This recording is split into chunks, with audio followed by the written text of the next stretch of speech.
हाँ ठीक है, ओके ठीक है, मेरे हिसाब से क्लास शुरू कर सकते हैं, बाकी जो लोग ज्वाइन करेगा अपना ज्वाइन करता रहेगा, ठीक है। ठीक है।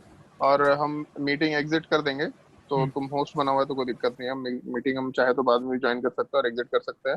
अगर कोई ठीक दिक्कत होगा तो व्हाट्सएप पे मैसेज कर देना, हम ठीक लाइव मतलब लाइन पे रहेंगे, ठीक है। ठीक। चलो ठीक है, बाकी लोग पढ़ाई करो भाई ढंग से अपना, और जो भी डाउट है अपना डिस्कशन कर सकते हैं। चलो ओके, बाय। ठीक है, हेलो सब कोई को देख लो, तुम लोग को ये असाइनमेंट शेयर किए थे, इसका आंसर तुम लोग अब आंसर की शेयर कर रहे हैं, तो आंसर की से पहले अपना आंसर मैच कर लो और देख लो कि कौन सा किसको डाउट है। जिसका जो जो गलत हुआ है वो बताते जाओ, उसको डिस्कस करेंगे। पहले ग्रुप 18 से स्टार्ट करना। सबको दिख रहा है? कोई एक आदमी बस माइक अनम्यूट कर लो। निशा माइक अनम्यूट करके बता दो।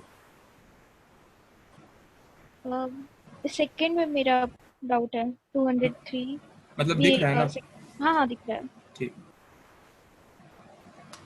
तो ठीक है, तुम ही से स्टार्ट कर दो। तुमको पहले एक बार मैच कर लो, 5 मिनट का टाइम ले लो, सबको देख लो, उसके बाद बता दो।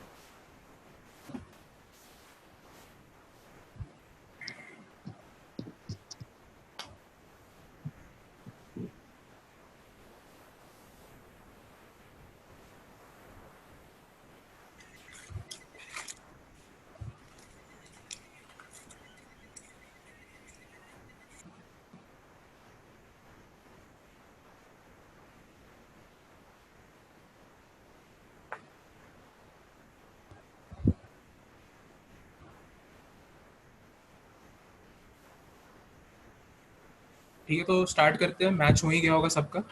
तो अखिल, तुमको कौन कौन से क्वेश्चन में डाउट है?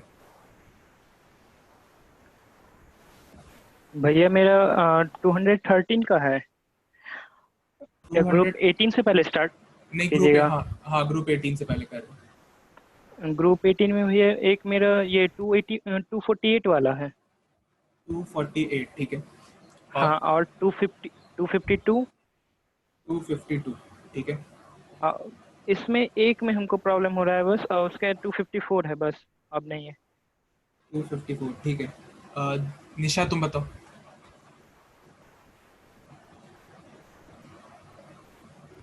हेलो।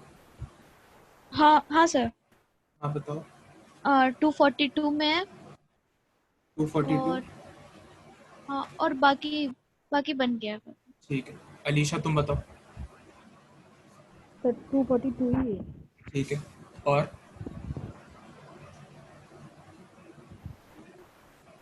और ठीक है, तब आदित्य राज तुम बताओ। 246 और 249 में डाउट है। 46, 249, ठीक है। श्वेता।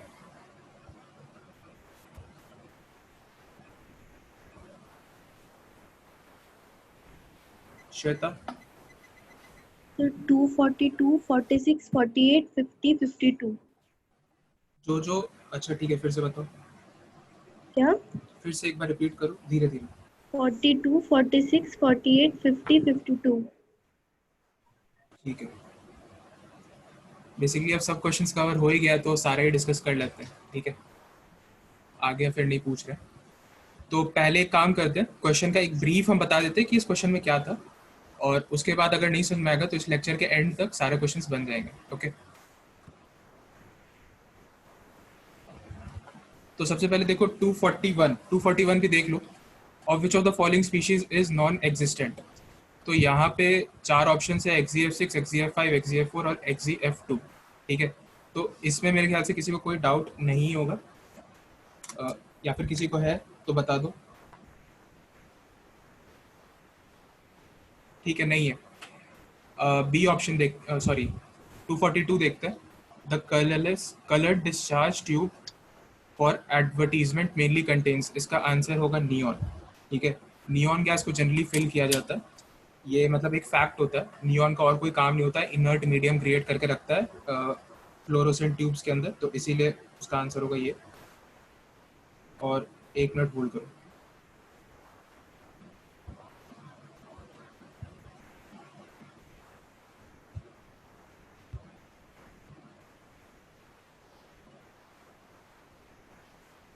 ठीक है, 243 maximum neon sorry maximum number of compounds are known for which of the following cases, तो यहाँ पे जेनॉन इसका आंसर होगा। ये भी बहुत सिंपल सा सवाल था, ठीक है। इसके बाद फिर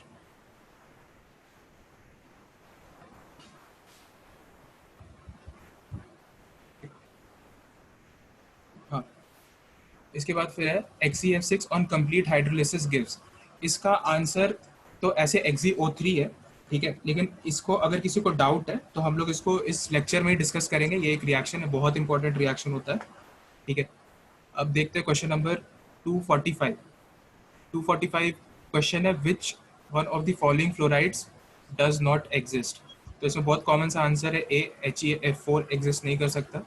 इसमें भी एक पॉइंट होता है ध्यान रखने वाला, उसको भी हम लोग इसी लेक्चर में डिस्कस करेंगे कि जो हीलियम, नियॉन और आर्गन का कोई भी ट्रू कंपाउंड्स एग्जिस्ट नहीं करता, ठीक है। हीलियम, नियॉन और आर्गन सिर्फ क्लैथरेट कंपाउंड्स फॉर्म करता है और इसका कोई भी रियल कंपाउंड नहीं बनाता। जैसे XeF4, जैसे ये एक रियल कंपाउंड हुआ। जो क्लैथरेट कंपाउंड होता है वो एक होस्ट गेस्ट रिलेशनशिप होता है, उसको हम लोग डिस्कस कर लेंगे इसी लेक्चर में, ठीक है।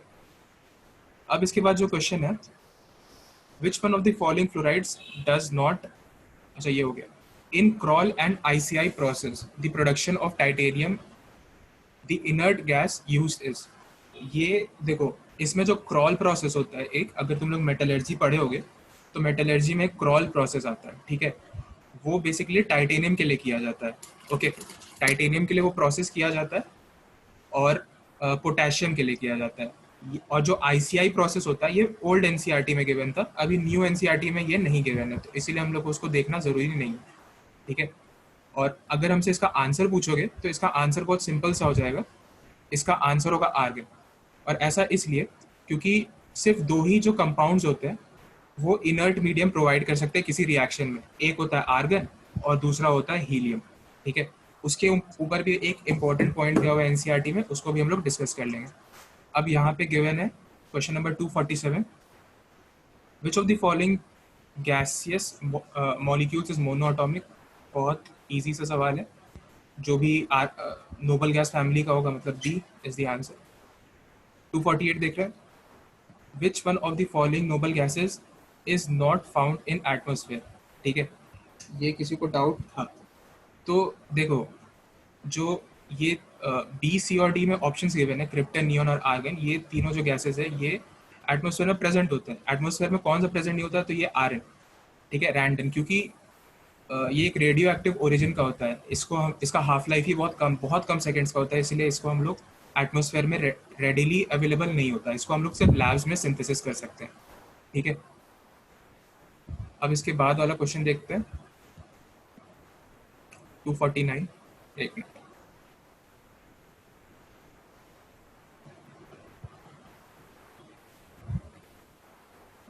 $249 क्वेश्चन है, helium is added to oxygen used by sea divers because. 249 भी किसी को डाउट था, ठीक है। तो इसमें यार एक पॉइंट इंपॉर्टेंट नोट करने वाला है, ये क्वेश्चन एक्चुअली इनऑर्गेनिक का नहीं है। फिजिकल में अगर राउल्ट्स लॉ पढ़े होगे तो वहाँ पे इसका एक कहानी दिया हुआ है क्या दिक्कत आता है, ठीक है। जो इसका इनऑर्गेनिक वाला पार्ट है उसको हम बता देते हैं। उसमें ये होता है कि हम लोग दो मिक्सचर्स को यूज कर सकते हैं, ठीक है। एक होता है हीलियम और ऑक्सीजन का मिक्सचर,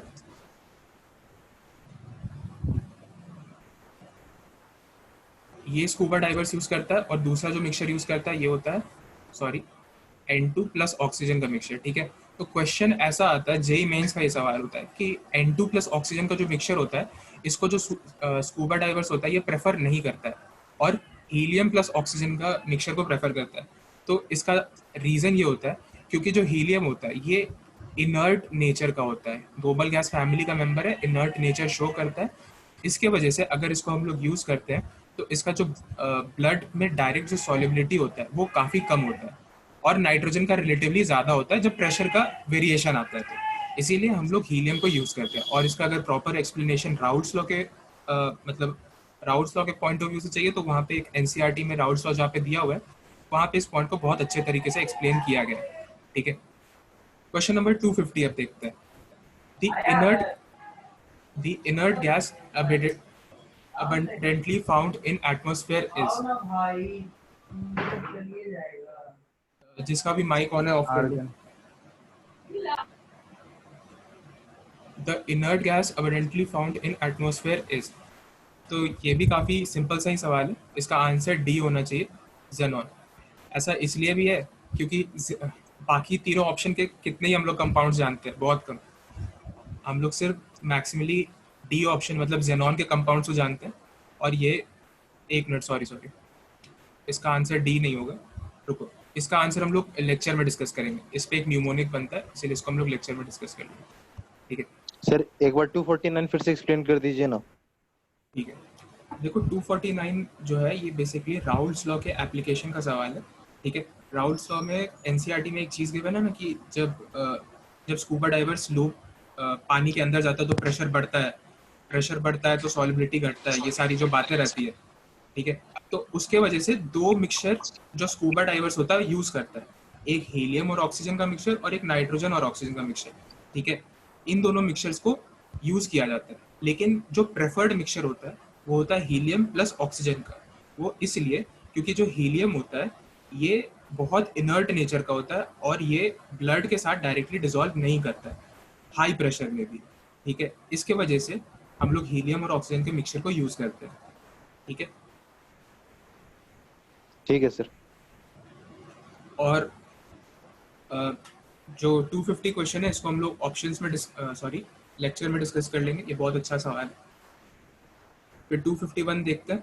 251 है the hybridization of xenon in XeF2। ये तो काफ़ी आसान सवाल है, इसको डिस्कस नहीं करेंगे। तो 252 नंबर सवाल है, ये भी काफ़ी आसान सवाल है, इसको डिस्कस नहीं करेंगे। किसी को इसमें डाउट नहीं ना? 252 में किसी को डाउट है? और ठीक, 252 में दो लोग को डाउट है। यार ये तो बहुत सिंपल सा सवाल है, इसमें तो सिर्फ हाइब्रिडाइजेशन और शेप निकालना है, इसमें कुछ खास दिक्कत होना तो नहीं चाहिए। एक बार यार इसको फिर से ट्राई करो, क्योंकि ये बहुत सिंपल सवाल है, ये सवाल बनना चाहिए। इसलिए देखो, विच one of the following does not exist. Common सा बात है, neon NeF2 does not exist.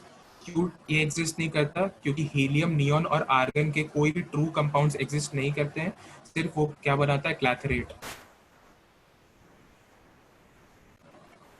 Clathrate compounds form करता है, ठीक है। आगे बढ़ते हैं।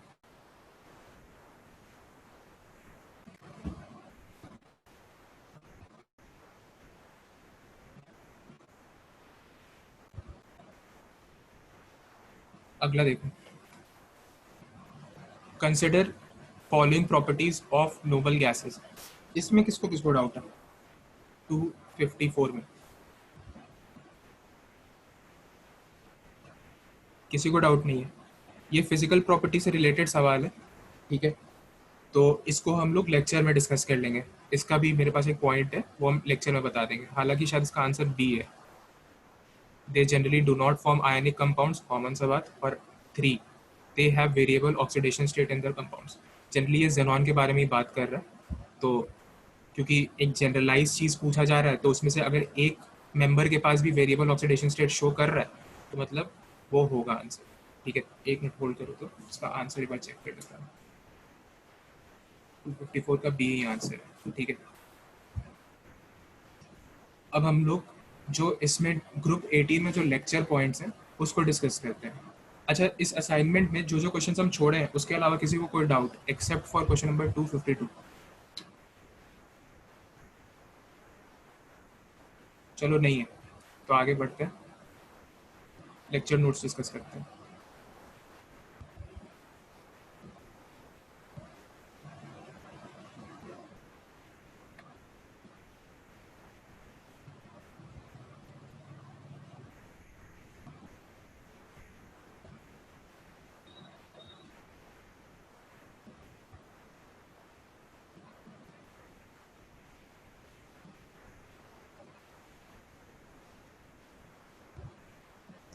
ठीक है, तो सबको दिख रहा है ना? ये कोई एक आदमी माइक ओपन करके बता दो। हाँ सर। ठीक है,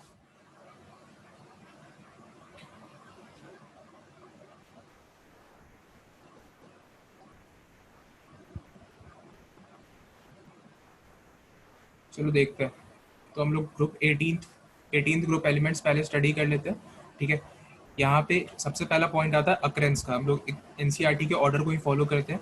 तो सबसे पहले फिजिकल प्रॉपर्टीज है, उसके बाद कुछ रिएक्शंस हैं। इस लेक्चर के बाद तुम लोग ये एक्सपेक्ट कर सकते हो कि तुम लोग को सारा फिजिकल प्रॉपर्टीज पता चल जाएगा जो इंपॉर्टेंट है, प्लस सारा रिएक्शंस पता चल जाएगा, ठीक है। और उसको तुम लोग रिमेंबर कर सकते हो एक और बार जाके। पहला पॉइंट देखो, all the noble gases are found in atmosphere except for Radon, Rn and OG, ठीक है। तो ये OG क्या होता है? अब तुम लोग को ये बात पता होगा कि जो हम लोग पीरियोडिक टेबल देखते हैं उसमें बेसिकली जो लास्ट वाला जो सभी पीरियड्स के सभी ग्रुप्स के जो लास्ट के एलिमेंट्स होते हैं वो इनकम्प्लीट है, ठीक है। लेकिन अब मतलब इन करेंट टाइम्स एक्चुअलिटी का बात यह है कि अब वो सब डिस्कवर हो चुके हैं और जो नोबल गैस का आखिरी एलिमेंट है उसको हम लोग बोलते हैं ओजी। इसका पूरा नाम हमको भी नहीं पता है, बहुत अजीब सा नाम है, कभी पूछेगा नहीं। लेकिन एक ज़रूरी बात है कि न्यू एनसीईआरटी में जो पीरियोडिक टेबल दिया है उसमें इसको यूज़ कर लिया है, ओजी को भी यूज़ किया और बाकी जितने भी नोबल गैसेस फाउंड आउट हो चुके हैं उनको यूज़ कर लिया है। और वो शायद सारे के सारे 2003 के अप्रॉक्सीमेटली फाइंड आउट हुए थे। इंटरेस्टिंग बात यह है कि सभी एक ही रिसर्च लैबोरेटरी में फाइंड किए थे, ठीक है। तो ये दोनों जो है ये रेडियो एक्टिव ओरिजिन के होते हैं, इसीलिए एटमॉस्फेयर में रेडिली नहीं मिलते। यहाँ लिख देते हैं radio active in origin, okay. अब यहाँ देखो, atmosphere abundance in dry air is almost 1% in which argon is the major constituent।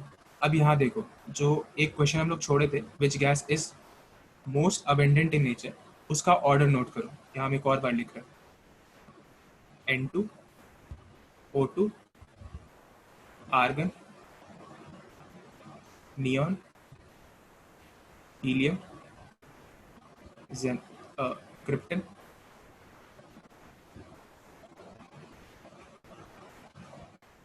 xenon, Rn and OG, ठीक है।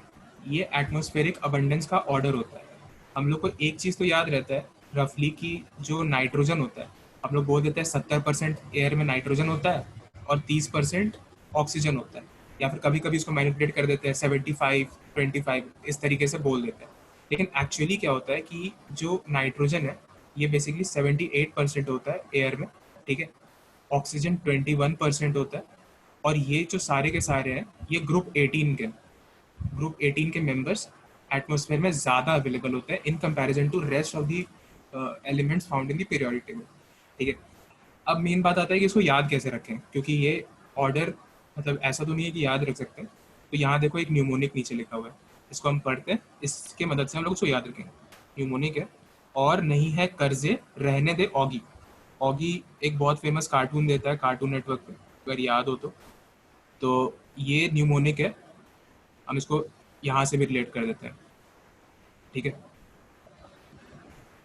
यहाँ से देखना स्टार्ट करना, और नहीं है कर्जे रहने दे ऑगी, ठीक है।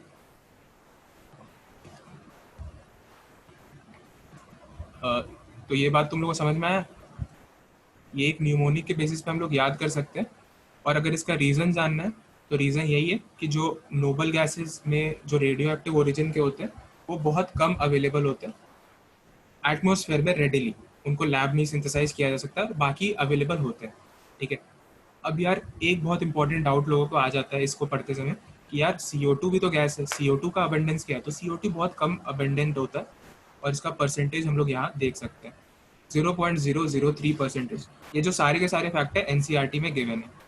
और ये जो पूरा है, जो सारे नोबल गैस हैं टोटल मिला के सिर्फ 1% के करीब, मतलब अप्रॉक्सीमेटली 1% के करीब कंपोज्ड है, ठीक है। इस न्यूमोनिक को हम फिर से बता देते हैं, और नहीं है कर्जे रहने दे ऑगी। न्यूमोनिक यार मेरे साथ साथ अपने मन में बोलते जाओ, या फिर अगर कोई रूम के आसपास नहीं है तो बोल के याद करते जाओ, आसान होगा। और नहीं है कर्जे रहने दे ऑगी, ठीक है। इससे हम लोग एटमॉस्फेरिक अबंडेंस का ऑर्डर डिसाइड करेंगे, और वो वाला जो क्वेश्चन हम लोग लीव किए थे उसको कर लेंगे, ओके। अब नेक्स्ट पे हम लोग देख रहे हैं अगला पेज।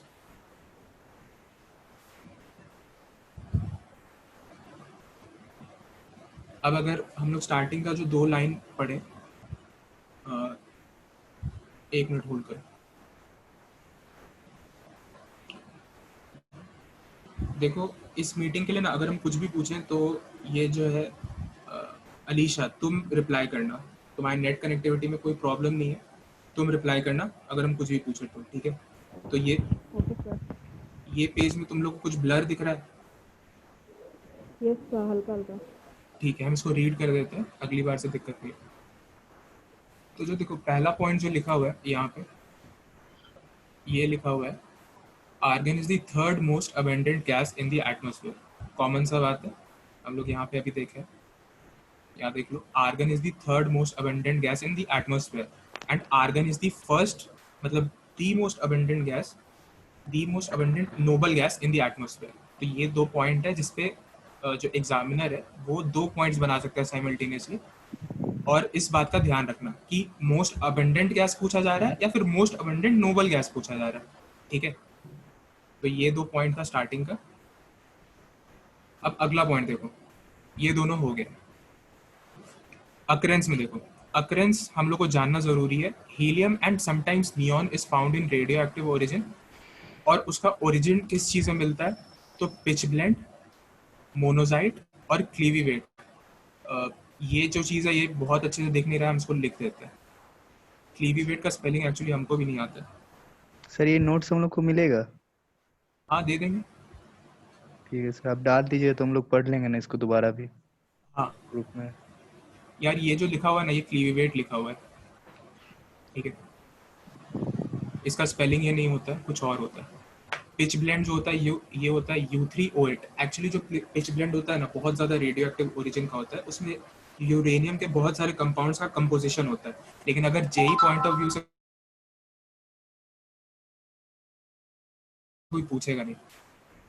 और अगर इसको याद रखने का कोई तरीका है तो अगर एक हॉस्पिटल का नाम होता है PMC, ठीक है, तो हम लोग तो ऐसे ही याद किए थे।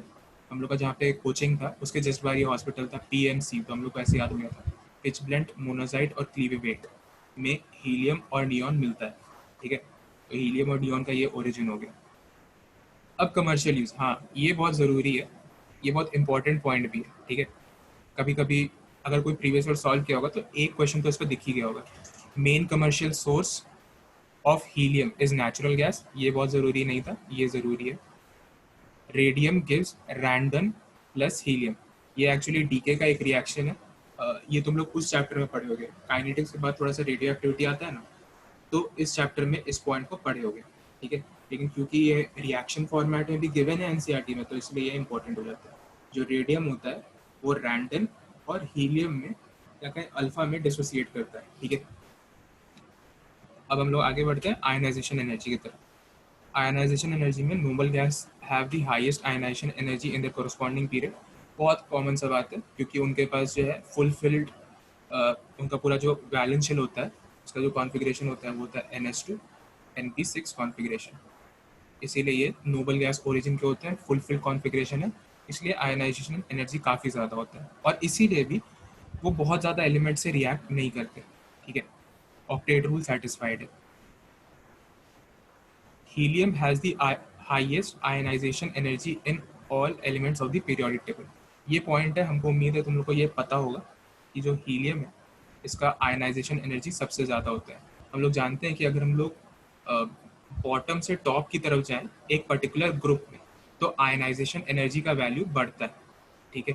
और अगर लेफ्ट से राइट आए इन अ पीरियड तो भी आयनाइजेशन एनर्जी का वैल्यू बढ़ता है। तो बेसिकली अगर हम लोग इस डायगोनल के अक्रॉस मूव करें तो आयनाइजेशन एनर्जी का वैल्यू बढ़ता है, ठीक है। तो यहाँ पे सबसे ऊपर कौन सा एलिमेंट पाया जाता है? हीलियम। तो हीलियम का इसीलिए आयनाइजेशन एनर्जी सबसे ज़्यादा होता है, ठीक है। पीरियोडिक टेबल का पॉइंट है। इलेक्ट्रॉन गेन एंथैल्पी देखता है। Noble gases have high positive values of electron gain enthalpy because they have fulfilled electronic configuration, ठीक है। ये भी कॉमन सा पॉइंट है कि जो गैसेस होते हैं नोबल गैसेस, उनका जो इलेक्ट्रॉन गेन एंथैल्पी होता है वो काफ़ी ज़्यादा पॉजिटिव होता है, ठीक है। सपोज करो कोई एक ऐसा एलिमेंट, हम लोग क्लोरीन मान लेते हैं, ठीक है।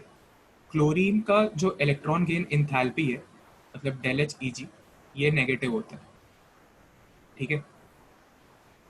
लेकिन जो नोबल गैसेज है जैसे आर्गन ही मान ले, इसका पॉजिटिव होता है, इसका पॉजिटिव होता है। ऐसा क्यों? क्योंकि जो क्लोरीन है ये तुरंत इलेक्ट्रॉन लेना चाहता है। अगर इसके पास एक इलेक्ट्रॉन इसके विसिनिटी में आ भी गया तो ये इसको एक्सेप्ट करके Cl- फॉर्म कर देगा, ठीक है, खुद ही से फॉर्म कर देगा। और यहाँ पे जो एनर्जी होगा ओवरऑल मतलब रिलीज हो रहा होगा, इसलिए हम लोग कहते हैं जो ΔHEG है इलेक्ट्रॉन गेन इंथैल्पी वो नेगेटिव होगा। लेकिन आर्गन के विसिनिटी में अगर हम लोग इलेक्ट्रॉन डाल भी दें तो इसको तो कोई ज़रूरत ही नहीं है, क्योंकि इसका कॉन्फ़िगरेशन क्या है, NH2 NP6 फुलफिल्ड कॉन्फ़िगरेशन है, ऑक्टेट रूल को सेटिस्फाई करता है, इसको कोई इलेक्ट्रॉन का ज़रूरत नहीं है। तो इसीलिए हम लोग ज़बरदस्ती इसको एनर्जी देते हैं ताकि ये पॉजिटिव ये इलेक्ट्रॉन को गेन करे, ठीक है। इसीलिए इसका इलेक्ट्रॉन गेन इंथैल्पी का जो साइन है ये पॉजिटिव होगा। ओके, यहाँ तक किसी को कोई डाउट तो माइक ऑन करके बोल सकता है। नहीं है, आगे बढ़ते हैं।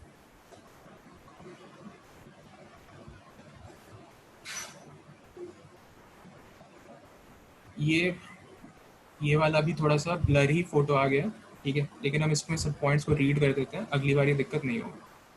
जो पेंसिल से लिखा हुआ है उसको इग्नोर करना, जैसे यहाँ पे पेंसिल से बहुत सारी बातें लिखी हुई है वो सब इग्नोर कर सकते हैं।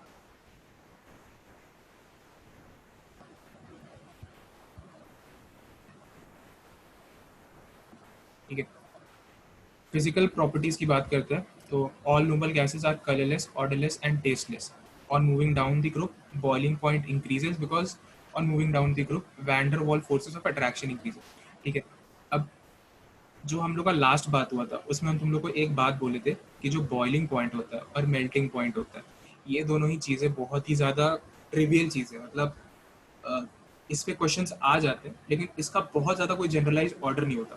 खासकर अगर मेल्टिंग पॉइंट पूछा जाए तो ये तो बिल्कुल ही अनजनरलाइज चीज़ है, याद ही रखना पड़ता है। लेकिन बॉइलिंग पॉइंट जहाँ तक देखा जाए इसमें दो फैक्टर्स चलते हैं, उसको हम लोग नोट करते हैं। सबसे पहला चीज़, boiling point is directly proportional to molecular weight, ठीक है। और जो दूसरा पॉइंट होता है ये होता है boiling point is directly proportional to intermolecular forces of attraction, ठीक है। इंटरमॉलिक्यूलर फोर्स ऑफ अट्रैक्शन पे भी डायरेक्टली प्रोपोर्शनल है और मॉलिक्यूलर वेट पे भी डायरेक्टली प्रोपोर्शनल है। तो अब इस पे ज़्यादा डोमिनेंट कौन सा फैक्टर है, ठीक है, तो ये कॉमन सवाल है जो लोग पूछते हैं। तो ज़्यादा डोमिनेंट फैक्टर एज सच तो इंटरमॉलिक्यूलर फोर्स ऑफ अट्रैक्शन ही होगा, लेकिन जनरली ये सिर्फ एक ही केस में डोमिनेट कर पाता है, हाइड्रोजन बॉन्ड के केस।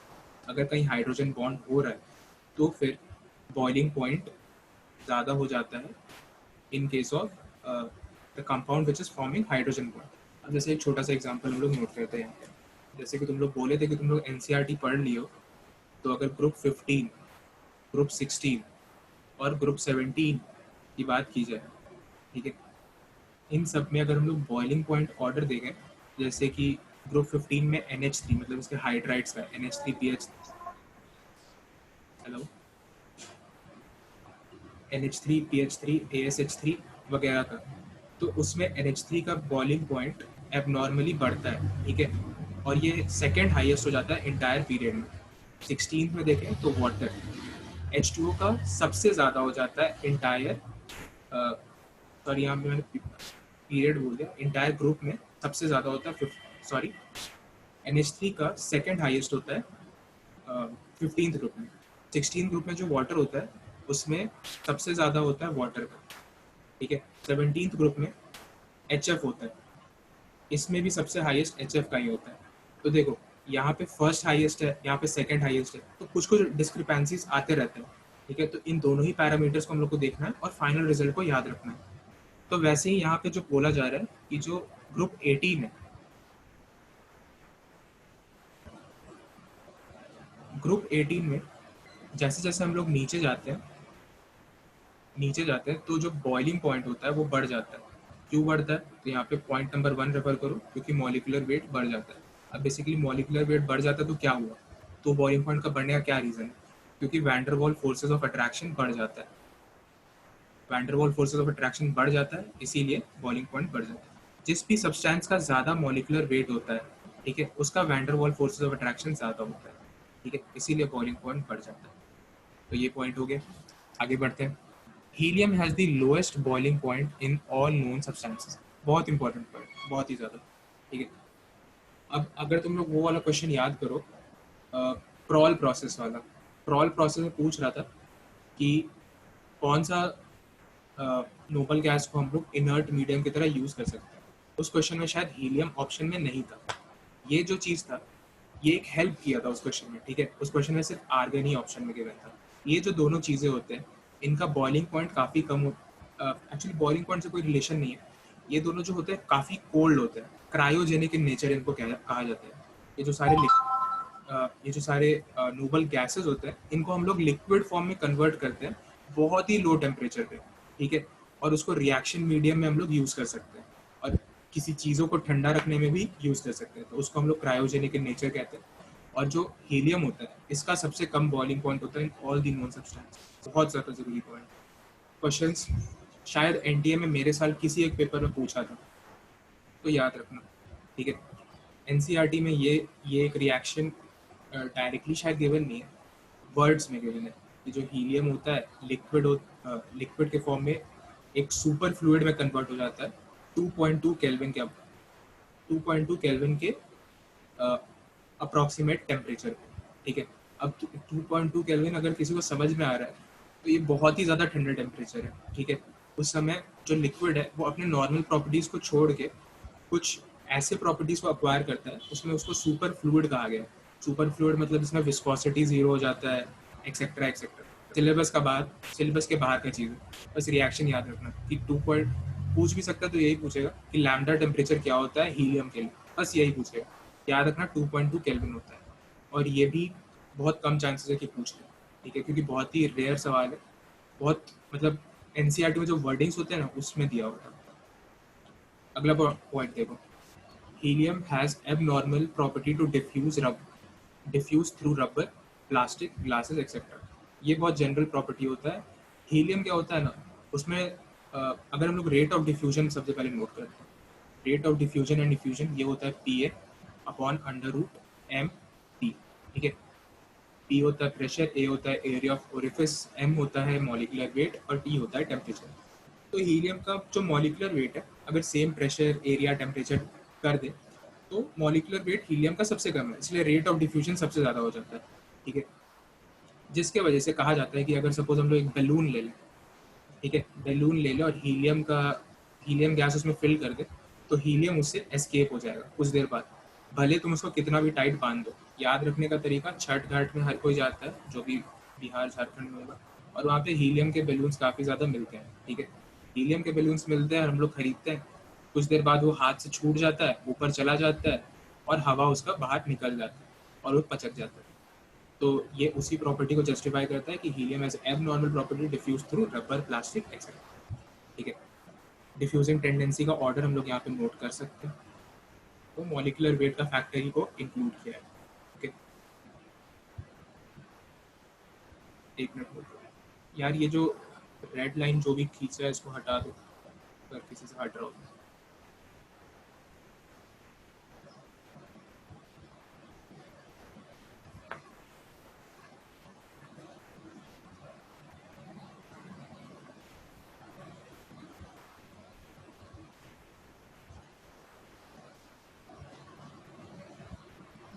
ठीक है, तो आगे बढ़ते हैं।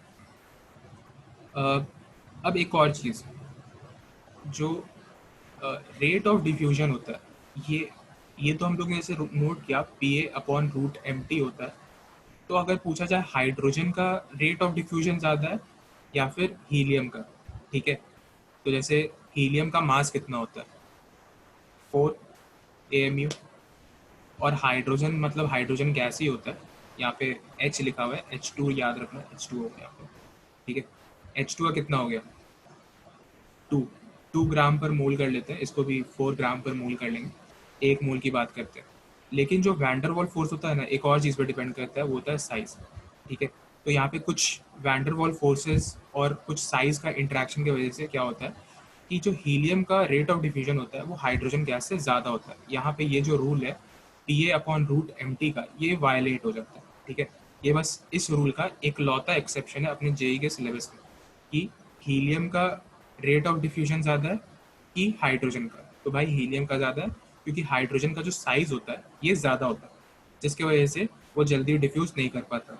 ये भी बहुत ही ज़्यादा अनएक्सपेक्टेड सवाल है अगर पूछ लिया जाए तो, ठीक है, लेकिन एनसीईआरटी में गिवन है तो इसलिए डिस्कस कर लेते हैं। कंपाउंड फॉर्मिंग टेंडेंसी, ग्रुप 18 हम लोग जानते हैं कि कंपाउंड फॉर्म नहीं करते हैं। क्यों नहीं करते हैं? तो वो NH2 NP6 कॉन्फ़िगरेशन के होते हैं, ऑक्टेट सेटिस्फाइड है, तो क्यों वो कंपाउंड फॉर्म करेंगे? तो इसीलिए एक साइंटिस्ट ने नोट किया एक बात को कि जो हीलियम, नियॉन और आर्गन होता है, इसका कोई भी रियल कंपाउंड एग्जिस्ट नहीं करता। No true compounds exist.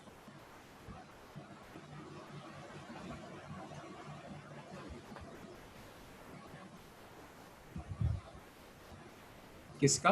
Helium, neon और आर्गन का।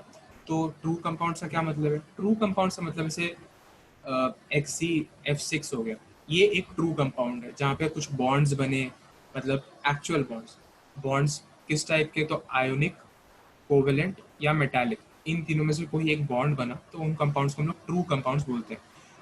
तो यहाँ पे इन तीनों में तो ऐसा कुछ नहीं होता है, तो क्या बनता है? तो यहाँ पे ये क्लैथरेट कंपाउंड्स फॉर्म करते हैं।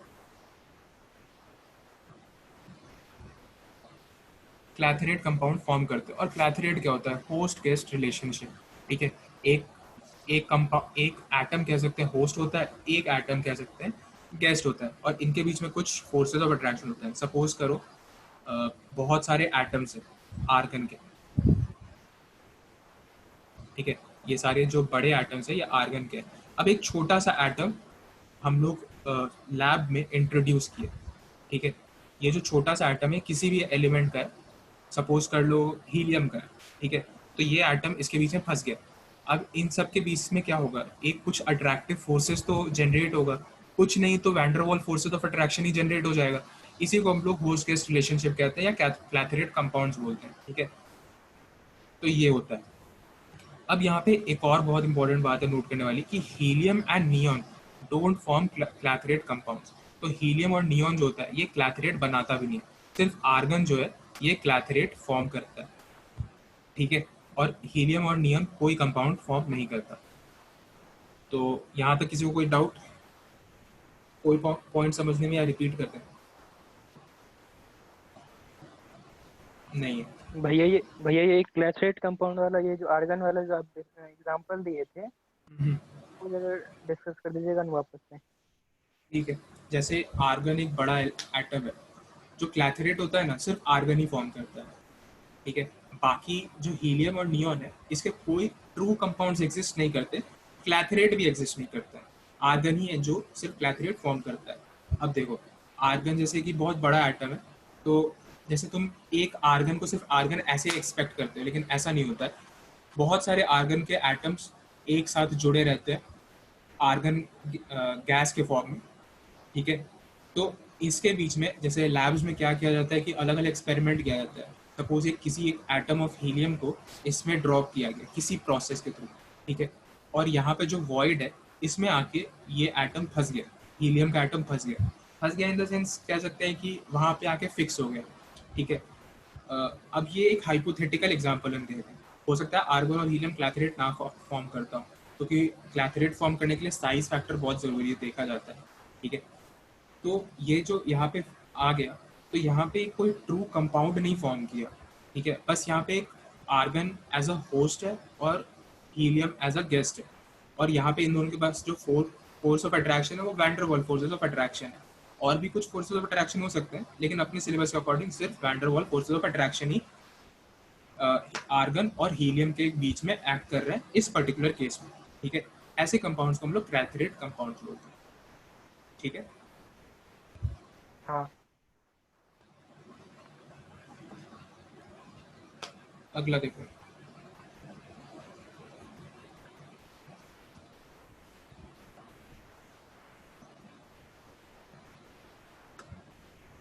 अच्छा, कौन सा साइंटिस्ट था जो सबसे पहली बार डिस्कवर किया था नोबल गैसेस को? कोई जानता है? तुम लोग बोले थे एनसीईआरटी पढ़े हो, तो ये बात तो आना चाहिए। नाम पूछ सकता है, एनटीए वगैरह तो कुछ भी कर सकता है। बार्लेट था, बार्लेट उस साइंटिस्ट का नाम था, वही किया था, ठीक है। और वो कैसे किया था तो उसका भी एक बहुत छोटा सा स्टोरी दिया हुआ है एनसीईआरटी में, उसको जाके प्लीज़ रीड करना, ठीक है। क्योंकि वो स्टोरी बहुत खास तो नहीं है लेकिन एक गिवन है तो देख लेना। XCPTF6 इस कंपाउंड का फॉर्मेशन किया था। इस कंपाउंड का जो कलर है ये बहुत ज़्यादा ज़रूरी है। शायद एडवांस में भी कभी मल्टी करेक्ट में एक ऑप्शन में इसको यूज़ किया था कि XCPTF6 का कलर क्या है, तो यार इसका कलर रेड कलर कंपाउंड है। कोई पूछे कि जो सबसे पहला कंपाउंड बार्लेट ने डिस्कवर किया था उसका कलर क्या है, या फिर पहला जो नोबल गैस का जो कंपाउंड फॉर्म हुआ था उसका कलर क्या है, तो रेड कलर उसका कलर है, ठीक है। ये बात याद रखना। और इसने कौन से प्रॉपर्टी को यूज़ करके उसे डिस्कवर किया था, उसने इस प्रॉपर्टी को यूज़ किया था कि Xc और O2 का जो आयनाइजेशन एनर्जी होता है ये ऑलमोस्ट सेम होता है, Xc और O2, ठीक है। O2 भी नहीं, O2 प्लस लिख सकते हैं। O2 प्लस का आयनाइजेशन एनर्जी ऑलमोस्ट सेम होता है। तो उसने एक कंपाउंड लिया था O2 प्लस PTF6, यहाँ लिख देते हैं, थोड़ा सा ब्लर हो गया है मुझे।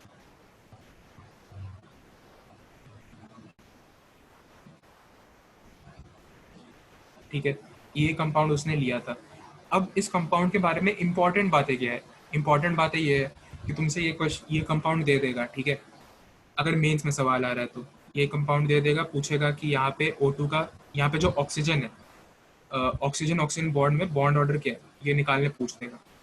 मेंस में ऐसा सवाल आ सकता है। या फिर यहाँ पे ये जो कंपाउंड है PTF6, इसका ज्योमेट्री क्या है, कोऑर्डिनेशन कंपाउंड से रिलेट कर सकता है, ठीक है। तो यहाँ पे चार्ज पता होना ज़रूरी है। यहाँ पे जो चार्ज होता है O2 प्लस होता है, PT में यहाँ पे +5 का चार्ज होता है, ठीक है। तो यहाँ पे हमको उम्मीद है कि तुम लोग मॉलिक्यूलर ऑर्बिटल थ्योरी को यूज़ करके यहाँ से इसका बॉन्ड ऑर्डर निकाल लोगे O2 प्लस का, और यहाँ से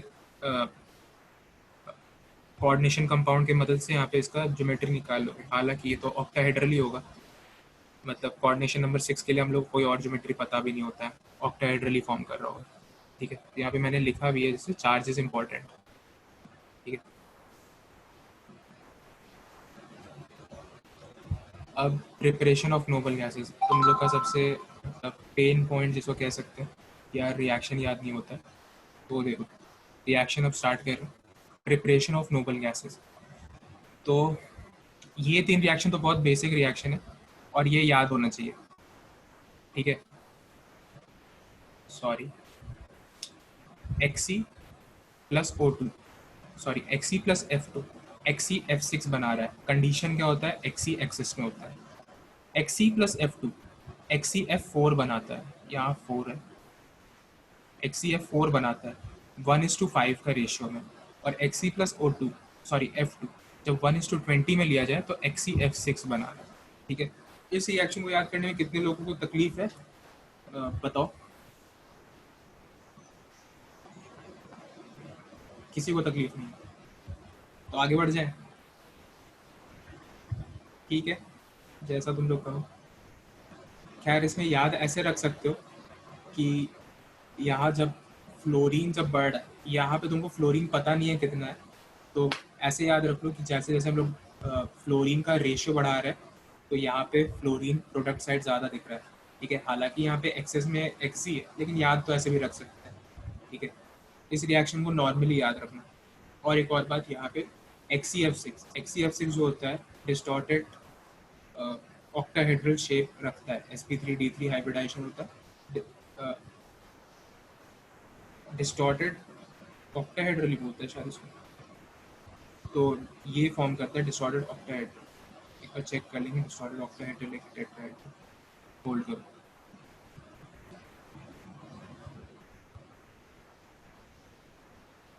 हाँ, डिस्टॉर्टेड ऑक्टाहेड्रल ही होगा, यहाँ पे मैंने गलत लिख दिया है, डिस्टॉर्टेड ऑक्टाहेड्रल होगा, इसको याद रखना।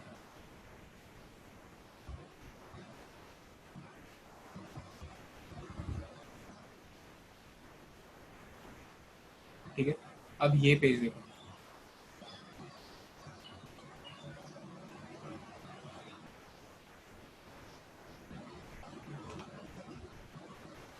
अब किसी को पता है क्या कि फ्लोरिनेटिंग एजेंट्स क्या होते हैं? किसी को पता है तो माइक और म्यूट करके बताओ।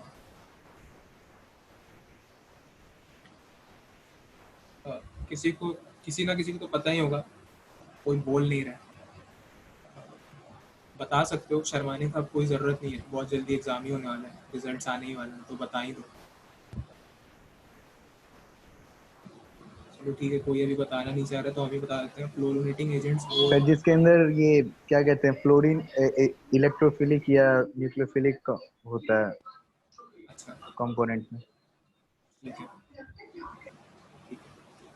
तो देखो, फ्लोरोनेटिंग एजेंट्स वो एजेंट्स होते हैं जो फ्लोरीन को एटॉमिक फॉर्म में रिएक्टेंट में कहीं सबस्ट्रेट में ऐड कर देता है। सिंपल भाषा में कहेंगे तो यही होता है कि फ्लोरीन को एटॉमिक फॉर्म में ऐड कर देगा इन दी सबस्ट्रेट। तो यहाँ पे जैसे XeF4 यहाँ पे इसका सबस्ट्रेट है, तो इसको एटॉमिक फॉर्म में, मतलब फाइनली तुमको जो प्रोडक्ट मिलेगा ये कटायन अनायन फॉर्म में नहीं मिलेगा। यहाँ पे फ्लोरीन मतलब XeF6 के फॉर्म में आया है, जो ओवरऑल चार्ज इस कंपाउंड का वो है 0। तो इस टाइप में अगर कोई रिएक्शन हो रहा है उसको हम लोग कह सकते हैं फ्लोरोनेटिंग एजेंट। ये हम इसलिए बता रहे हैं इस टाइप से याद रखने के लिए क्योंकि एक छोटा सा ही रिएक्शन दे सकता है और उसे पूछ सकता है कि ये फ्लोरोनेटिंग एजेंट है या नहीं। थोड़ा नीचे देखो, XeF2 plus SbF5, XeF plus SbF6 minus का फॉर्मेशन हो रहा है। तो यहाँ पे भी फ्लोरीन का आदान प्रदान हो रहा है, लेकिन ये जो कंपाउंड है SbF5 ये फ्लोरोनेटिंग एजेंट नहीं है, ठीक है। ये सिर्फ फ्लोराइड आयन डोनर है, ये बात इंपॉर्टेंट है। तुमसे यही रिएक्शन दे सकता है, तुम्हें 4 रिएक्शन ही दे सकते हैं मेंस का बात करूँ, 4 रिएक्शन दे देगा, बोले यार इसमें से कौन सा फ्लोरोनेटिंग एजेंट है। एक सबस्ट्रेट O2F2 होगा, एक SbF5 होगा, एक PF5 होगा, एक MF करके कोई कंपाउंड दे देगा जहाँ पे M एल्कली मेटल होता है, ठीक है। यही 4 रिएक्शंस गिवन है NCERT में, तो यही तुमको दे देगा, ठीक है। तो तुमको ये पता होना चाहिए कि कौन सा कंपाउंड था जो फ्लोरोनेटिंग एजेंट की तरह से काम कर रहा था। ओके,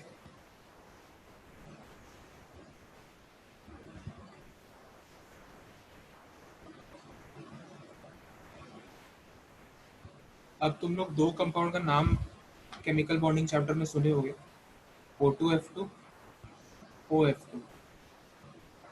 एक वाटर से जैसा सिनोनिमस होता है और एक H2O2 हाइड्रोजन पेरोक्साइड से सिनोनिमस होता है। O2F2 का भी स्ट्रक्चर ले लोगे तो ओपन बुक लाइक स्ट्रक्चर होता है, half open book like structure, partial, ठीक है। तो ये याद रखना, ये दोनों हमारे मतलब पूरे इनऑर्गेनिक केमिस्ट्री में फ्लोरोनेटिंग एजेंट्स के जैसे जाने जाते हैं,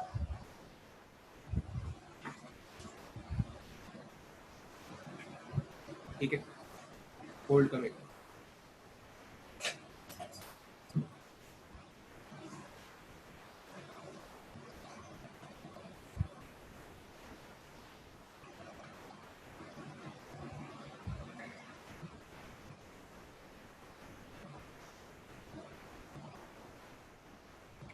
ठीक है, तो सिर्फ O2F2 और OF2 ही जनरली फ्लोरोनेटिंग एजेंट्स के तौर पे हम लोग जानते हैं इन our syllabus for P block. अब यहाँ पे कुछ और भी रिएक्शंस होते हैं जो हमें NCERT में गिवन है, जैसे XeF2 plus SbF5 gives XeF plus SbF6 minus, ठीक है। तो यहाँ पे जो हो रहा है, यहाँ पे फ्लोरीन का आदान प्रदान हो रहा है। यहाँ पे XeF2 एक फ्लोरीन लूज कर रहा है, SbF5 एक फ्लोरीन एक्सेप्ट कर रहा है, ठीक है। और यहाँ पे PF5 के साथ भी जब रिएक्शन कराएंगे तो सिमिलर रिएक्शन होगा। अब इसको यार याद कैसे रखें, क्योंकि यहाँ पे ये टाइप 1 का रिएक्शन है और ये जो रिएक्शन है ये टाइप 2 का रिएक्शन है, ठीक है। तो इन टाइप 1 और टाइप 2 में एक चीज़, पहले टाइप 2 देखो, यहाँ MF है, मतलब अगर एल्कली जैसे NaF के साथ रिएक्शन हुआ तो क्या होगा कि यहाँ पे M प्लस का फॉर्मेशन होगा, जैसे Na प्लस का फॉर्मेशन होगा और XeF7 माइनस का फॉर्मेशन होगा। तो यार हम तो ऐसे याद रख लिए थे कि Na जैसे NaF के साथ मेरा रिएक्शन करा रहा है XeF6 का, तो फाइनली प्रोडक्ट में Na में प्लस चार्ज आएगा क्योंकि एल्कली मेटल है, तो यहाँ पे Na प्लस, और इस कंपाउंड में जो XeF6 है वो फ्लोरीन आयन एक्सेप्टर की तरह काम करेगा। थोड़ा सा हम यही ट्रिक अप्लाई करके इसको याद कर लिए थे। और अगर हम लोग नॉन मेटल का फ्लोराइड्स देखें जैसे SbF5 और PF5, तो यहाँ पे जो इसका ओवरऑल कंपाउंड होगा इस पर एक नेगेटिव चार्ज आएगा, और यहाँ पे ये जो है SbF5 और PF5 ये फ्लोरीन को एक्सेप्ट करेगा, ठीक है। और यहाँ पे XeF2 और XeF4 जो है ये फ्लोराइड आयन डोनर की तरह काम करेगा, ठीक है।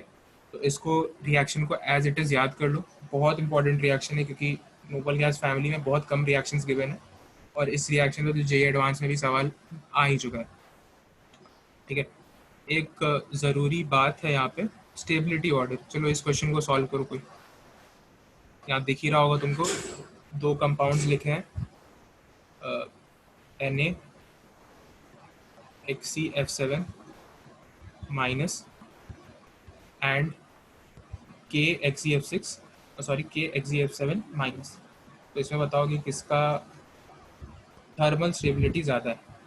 कोई इसको सॉल्व करने के लिए तुम्हारे पास 1 मिनट का टाइम है, सॉल्व करके आंसर बताओ लॉजिक के साथ और ईमानदारी से यहाँ मत देखना। और कोई इसका रीज़न ये बता देगा तो उसको एक्सप्लेन भी करना पड़ेगा।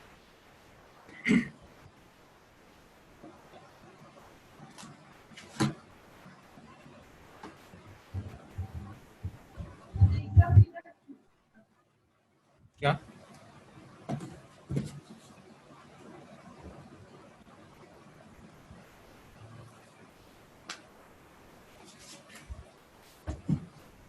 सर थर्मल स्टेबिलिटी के लिए ये पॉलीएटॉमिक मॉलिक्यूल में फजान्स रूल लगाते हैं जिसमें जो कोवेलेंट कैरेक्टर ज़्यादा होता है तो स्टेबिलिटी कम हो जाता है।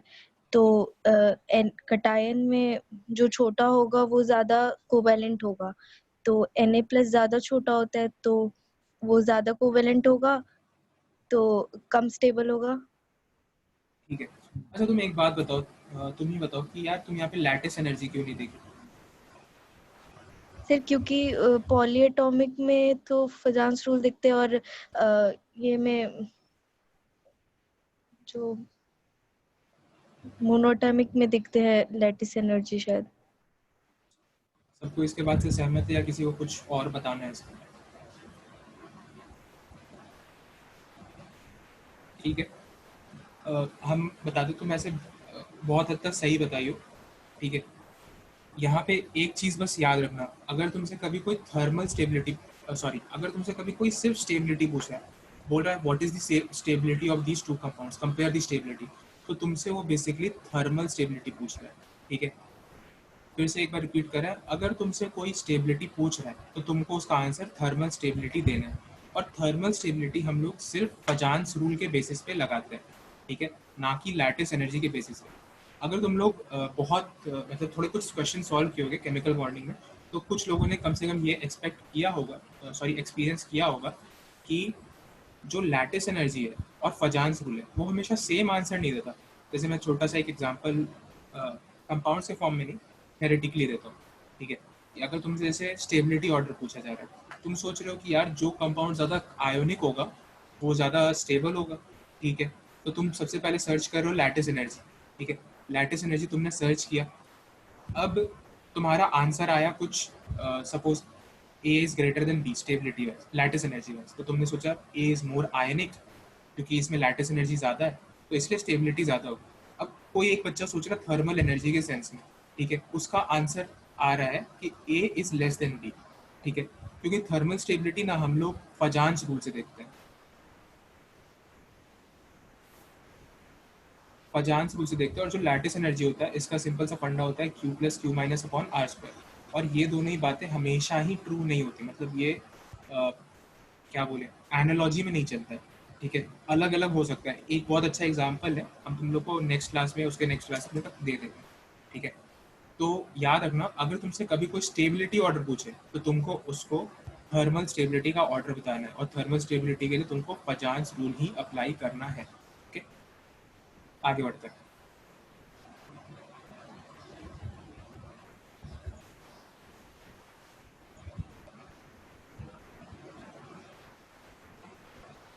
अब देखो ये भी बहुत ज़्यादा इंपॉर्टेंट रिएक्शन है, किसी को ये रिएक्शन याद है? खैर अभी तो सामने ही देख रहा है, किसको किसको नहीं याद है?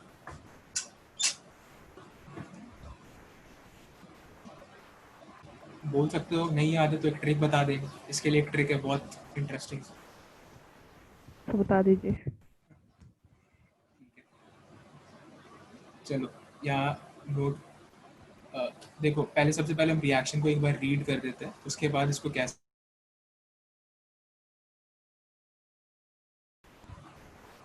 XeF2 plus H2 gives Xe plus O2 plus HF. XeF4 plus H2 gives XeO3 plus Xe plus O2 plus HF. XeF6 plus H2O gives XeO3 plus HF. ठीक है, ये है 3 reactions, hydrolysis reactions of xenon fluoride. अब इसमें यार ऐसे तुम लोग इसको याद रखने का 2 तरीका है, दोनों तरीका बता।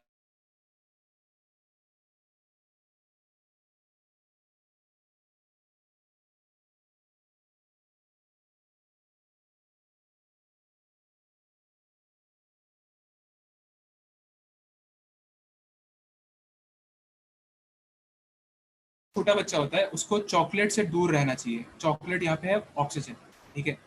तो जो छोटा बच्चा होता है ये ऑक्सीजन से दूर रहता है। मेरा आवाज आ रहा है सबको? Yes sir. ठीक है। तो जो छोटा बच्चा होता है वो चॉकलेट से दूर रहता है। ये छोटा बच्चा सपोज 8 साल से कम का बच्चा है, ठीक है। अब जो बड़े बच्चे होते हैं जैसे मीडियम 8 से 18 साल वाले, उनको हम लोग कंट्रोल नहीं कर सकते। तो कुछ बच्चे अच्छे होते हैं, चॉकलेट को नहीं खाते, और कुछ बच्चे मतलब बुरे होते हैं, हरामी होते हैं, तो वो लोग चॉकलेट खा लेते हैं, ठीक है। तो वो XeO3 का कंपाउंड फॉर्म कर लेते हैं, ठीक है। और जो तीसरा है वो है सबसे बड़ा बच्चा, मतलब 18 साल से ज़्यादा। और 18 साल से बड़ा बच्चा तो कुछ ज़्यादा ही शरारती हो जाता है, तो वो चॉकलेट हमेशा खाता है, ठीक है। और इसीलिए XeO3 का फॉर्मेशन होता है। तो एक बार हम इसको फिर से रिपीट कर रहे हैं। छोटा बच्चा, बड़ा बच्चा, सबसे बड़ा बच्चा, छोटा बच्चा, बड़ा बच्चा, सबसे बड़ा बच्चा, ठीक है। जो छोटा बच्चा है ये ऑक्सीजन नहीं सॉरी ये चॉकलेट नहीं खाता है। तो यहाँ पे मतलब बच्चा अलग है, चॉकलेट अलग है, ठीक है। जो बड़ा बच्चा है ये, कुछ बच्चे अच्छे होते हैं तो चॉकलेट खा, कुछ बच्चे अच्छे होते हैं तो चॉकलेट नहीं खाते, और कुछ बच्चे मतलब बुरे होते हैं तो चॉकलेट खा लेते हैं। और जो सबसे बड़ा बच्चा होता है वो बहुत बुरा बच्चा है, जैसे हम लोग हमेशा चॉकलेट खा लेते हैं, तो ये XeO3 का कंपाउंड फॉर्म करता है। HF तीनों में कॉमन होता है, ठीक है। तो HF याद रखना। ये तरीका है, थोड़ा सा इडियोटिक लगेगा सुनने में। हम लोग को एक्चुअली चॉकलेट के बेसिस पे नहीं, गर्लफ्रेंड के बेसिस में बताया गया था, तो हमको कुछ ज़्यादा ही अच्छा लगा था, ठीक है। जैसे ऑक्सीजन को गर्लफ्रेंड बोला गया था, और यहाँ पे ये जो Xe है ये बच्चा है, तो वैसे भी अगर किसी को रिलेट करना है तो कर सकता है, ठीक है। तो हम लोग को ऐसे सुनाया गया था कि जैसे जो छोटे बच्चे होते हैं वो लड़कियों से दूर रहते हैं। हम लोग का बैच एक्चुअली पूरे लड़कों का क्लास था, तो लड़कियां बहुत कम थी उसमें, तो इसीलिए हम लोग को ऐसे ऐसे चीज़ें सुना देते थे सर। तो जैसे जो जेनॉन है ये छोटा बच्चा है तो ये लड़की से एकदम दूर रहता है, जो इसीलिए Xe और O2 फॉर्म करता है, ठीक है। जो 8 से 18 साल के बच्चे होते हैं वो कुछ इनोसेंट होते हैं, कुछ अच्छे नहीं होते हैं, तो कुछ गर्लफ्रेंड के साथ रहते हैं, कुछ अकेले अकेले रहते हैं, तो ऐसे।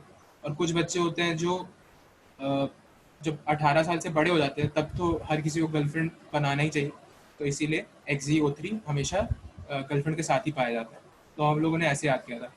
एक्चुअली अगर तुम ऐसा रिएक्शन देखोगे ना, जैसे एक रिएक्शन देखोगे कि यार ये क्या सुना रहा है, क्यों सुना रहा है, क्यों इस ट्रिक को बता रहा है, इससे अच्छा हम सिंपल याद कर लेंगे, ठीक है। तो वो ठीक है, तुम एक रिएक्शन को याद रख सकते हो, लेकिन तुम पूरे ऑर्गेनिक केमिस्ट्री में कोई बता रहा था 250 रिएक्शंस हैं एंड सो, तो 250 रिएक्शन को तुम नॉर्मली याद नहीं रख सकते हो, ये पॉइंट है। जैसे 3 रिएक्शन यही हो गए, अब तुम पता है लाइफ लॉन्ग इस रिएक्शन को नहीं भूल पाओगे। बस आज क्लास खत्म होने के बाद एक बार खुद को बताना, छोटा बच्चा, बड़ा बच्चा, सबसे बड़ा बच्चा, छोटा बच्चा, बड़ा बच्चा, सबसे बड़ा बच्चा, और इसको कोई चॉकलेट के टर्म्स में, कोई गर्लफ्रेंड के टर्म्स में याद रखने का कोशिश करना, ठीक है। तुम्हारा 3 रिएक्शन तो यहाँ से खत्म हो जाएगा ऑटोमेटिकली, ठीक है। एक छोटी सी स्टोरी सुनाते हैं, जो एक बहुत कार्ड मैनिपुलेशंस होता है, कुछ कार्ड मैजिक वगैरह, ठीक है। तो एक आदमी का वर्ल्ड रिकॉर्ड है कि उसने 2 डेक ऑफ कार्ड, मतलब 52 कार्ड होता है, 2 डेक ऑफ कार्ड्स को उसने शफल किया, ठीक है। शफल किया, एक एक बार देख लिया, और उसके बाद उस कार्ड का एक एक कार्ड, मतलब टॉप से बॉटम तक सब चीज़ बता दिया कि पहला कार्ड ये था, दूसरा कार्ड ये था, तीसरा कार्ड ये था। तो उससे बाद उससे पूछा गया कि मतलब आपने ऐसा कैसे किया, आपने मतलब 104 कार्ड्स के सीक्वेंस को कैसे याद रखा, पहला स्पेड्स है, क्लब है, क्या है। तो उसने सिर्फ एक चीज़ बोला कि मेरे जो दिमाग है ना, मेरे दिमाग में हर एक कार्ड को मैंने एक जानवर के फॉर्म में इमेजिन किया हुआ है। जैसे जो उसमें किंग ऑफ क्लब्स था, किंग ऑफ क्लब्स, वो बोला था कि हम इसको हिरन मानते हैं, डियर मानते हैं, ठीक है, डियर या रेनडियर कुछ मान लेते हैं। तो हमको उसके बाद हम उसका एक स्टोरी बना लेते हैं। जैसे पहले किंग ऑफ क्लब्स देखे हिरन, फिर एक को कुछ को घास मान लेता है, तो हिरन घास, मतलब ये घास खा रहा है या घास के पास है, इस टाइप से वो अपने दिमाग में एक स्टोरी बना लेता है। और बहुत ज़्यादा प्रैक्टिस के बाद वो उसको सब चीज़ याद हो जाता है। तो अगर उसके लिए ये काम कर सकता है तो हम, और कोटा में हम लोग जो रिएक्शन याद करते हैं, हर कोई ऐसे ही करता है। कोई ऐसा बच्चा नहीं तुमको मिलेगा जो रिएक्शन देख देख के बुक लेके याद कर रहा है। सब ऐसे ही न्यूमोनिक्स कहानी से याद कर रहे हैं। तो जैसे अब तुम लोग को बता दिए कि तुम लोग उसको गर्लफ्रेंड से रिलेट कर सकते हो, और जो लड़कियां हैं उसको बॉयफ्रेंड से रिलेट कर सकती है, तो कोई भी बच्चा इसको ज़िंदगी भर भूल नहीं पाएगा। कम से कम ये तो याद रहेगा कि ऐसा कुछ हम लोग ने पढ़ा था, ठीक है। तो आगे भी हम लोग ऐसे रिएक्शन देखेंगे। तो हम लोग एक और छोटा सा बात बताते हैं। हम लोग जब कोटा में थे तो हम लोग के सर मतलब इतने फ्रेंडली थे हम लोग से, मतलब वहाँ पे सभी टीचर होते, तो उन्होंने हर एक एलिमेंट को ना, जैसे एक एक लड़की के नाम से डिनोट कर दिया था, ठीक है, मतलब एक फेमस एक्ट्रेस के नाम से। तो हम लोग को भी यार मज़ा आता था कि चलो यार कुछ नहीं तो मज़ा ही आ रहा है, स्ट्रेस रिलीज हो जाता था इनऑर्गेनिक के क्लास में। और ऐसे ही कर करके हम लोगों ने सब चीज़ को याद कर लिया था, ठीक है। अभी भी तो हमसे इनऑर्गेनिक का मैक्सिमम सवाल पूछ लोगे, मैक्सिमम रिएक्शंस, हमको मैक्सिमम चीज़ें याद है, ठीक है। और उसका सिर्फ एक ही रीज़न है, क्योंकि यहाँ पे न्यूमोनिक्स मतलब बहुत हेल्प करता है हम लोग, ओके। तो इसको याद रखना, बहुत इंपॉर्टेंट न्यूमोनिक है। आगे बढ़ते हैं। विच, यहाँ पे क्वेश्चन गिवन है, ठीक है। क्वेश्चन के साथ उसका आंसर भी गिवन है, उसका लॉजिक भी गिवन है, तो उसको मत देखना और सिर्फ क्वेश्चन देख लो। Which is explosive? XeO4, XeO3, XeO2F2, XeF6, XeO2, ये पता नहीं क्या लिखा हुआ है, XeO2F2 ही मान लो, छोड़ो इसको, डी ऑप्शन जो भी, इसको हटा दो, पहले चार में बताओ विच इज एक्सप्लोसिव। और इसका जो रीज़न है ये भी एनसीईआरटी में गिवन है, तुम लोग ने बोला था, तुम लोग ने पढ़ा है। किसी को पता है?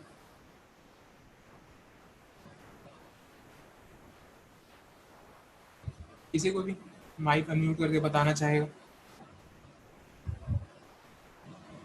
ठीक है, तो इसको हम ही बता देते हैं कि जो जेनॉन जेनॉन और ऑक्सीजन के सिर्फ जो कंपाउंड्स होते हैं वो सारे एक्सप्लोसिव इन नेचर होते हैं। जैसे फॉर एग्जांपल XeO3, ये एक्सप्लोसिव इन नेचर होगा, ठीक है। लेकिन XeO2F2 एक्सप्लोसिव नहीं होगा, क्योंकि यहाँ पे ऑक्सीजन भी आ गया और फ्लोरीन भी आ गया। तो सिर्फ ऑक्सीजन और जेनॉन का जो कंपाउंड्स होता है वो सारे एक्सप्लोसिव इन नेचर होते हैं। ये एनसीईआरटी का लाइन है, इसको याद रखना। सर XeO3 अनस्टेबल भी तो होता है क्योंकि Xe का +6 ऑक्सीडेशन स्टेट होता है। अनस्टेबल, पता नहीं अनस्टेबल होता है कि नहीं। क्यों, Xe+6 में अनस्टेबल होता है क्या? ऐसा कहीं दिया है?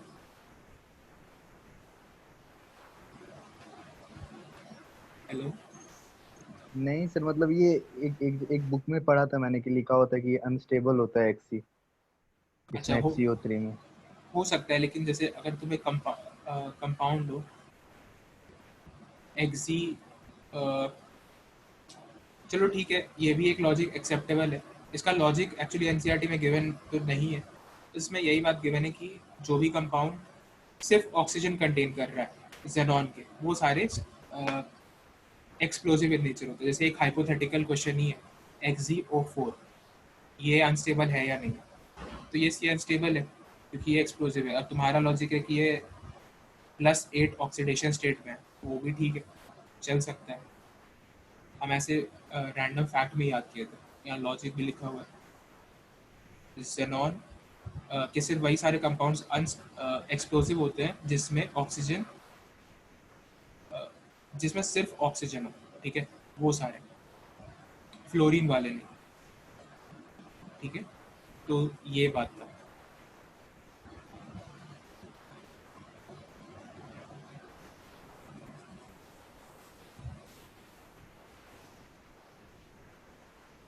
अब एक और चीज़ होता है इनकम्प्लीट हाइड्रोलिसिस, ठीक है, उसको भी डिस्कस कर लेते हैं।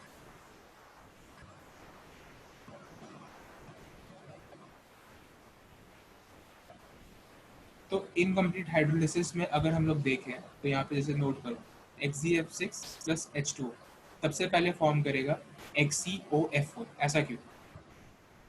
ऑक्सीजन क्या होता है? डाइवेलेंट होता है, तो मतलब अगर एक ऑक्सीजन इस कंपाउंड में आ रहा है तो 2 फ्लोरीन हटेगा, तो यहाँ से एक ऑक्सीजन को ऐड करो और 2 फ्लोरीन को हटा दो, ठीक है, मतलब 2HF का फॉर्मेशन है, तो XeOF4 का फॉर्मेशन है। अब ये जो XeOF4 होता है फर्दर वाटर से रिएक्ट करता है और 2 ऑक्सीजन आते हैं, और क्योंकि ये डाइवेलेंट होता है एक एक ऑक्सीजन, तो 4 वैलेंसी फ्री हुई, ठीक है, तो मतलब सिर्फ 2 फ्लोरीन के एटम्स बचे हैं, तो XeO2F2 फॉर्म कर रहा है। अब जब XeO2F2 फाइनली जब वाटर से रिएक्ट कर रहा है तो XeO3 फॉर्म कर रहा है, ठीक है, और अगर इसको पूरे को सम अप करें तो कुछ कैंसिल होता है और फाइनल रिएक्शन आता है हम लोग के पास XeF6 plus H2O gives XeO3 plus 6HF, ठीक है। तो ये बैलेंसिंग था इसका। खैर बैलेंसिंग पूछता नहीं है, ये तुमसे पूछ सकता है कि XeF6 on incomplete hydrolysis yields, पहला option XeOF4, XeO2F2, XeO3 and B, तो आंसर होगा बोथ A एंड B। और कंप्लीट हाइड्रोलिसिस पूछ ले तो XeO3 सिर्फ फॉर्म करता है, ठीक है। तो ये इंपॉर्टेंट बात थी, ये हमने नोट। अब इसमें किस पेज में किसी को कोई डाउट, कोई भी डाउट? XeO4, XeO2F2 वगैरह का स्ट्रक्चर याद नहीं, मतलब एक बार बना लेना, जो नोट्स हम प्रोवाइड करेंगे उसमें पहले से बन रखा है, तो फिर भी एक बार खुद से बना के ट्राई कर लेना, हाइब्रिडाइजेशन निकाल लेना, ज्योमेट्री, शेप, स्टेरिक नंबर वगैरह कैलकुलेट कर लेना, पूछा जा सकता है। इस बार आसान सवाल ही एक्सपेक्ट करो, बहुत हार्ड सवाल नहीं आएगा, एटलीस्ट मेन्स में तो नहीं आएगा।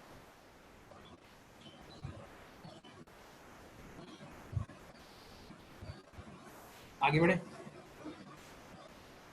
ठीक है। तो हम लोग यहाँ पे जो आखिरी टॉपिक गिवन है, ये गिवन है base hydrolysis of xenon and oxygen, ठीक है।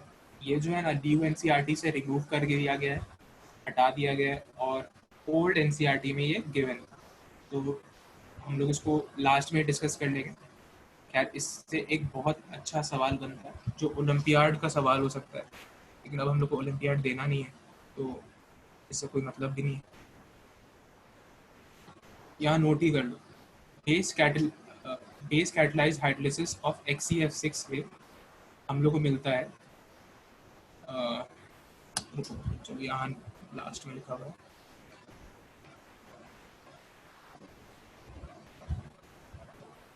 XeO6 4-, एक बार होल्ड करो,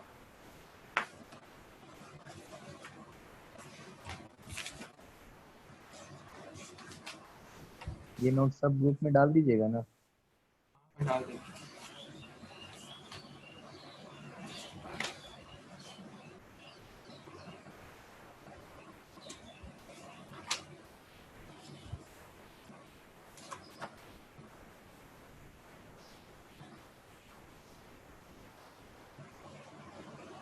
ठीक है, इस रिएक्शन को नोट ही कर लो।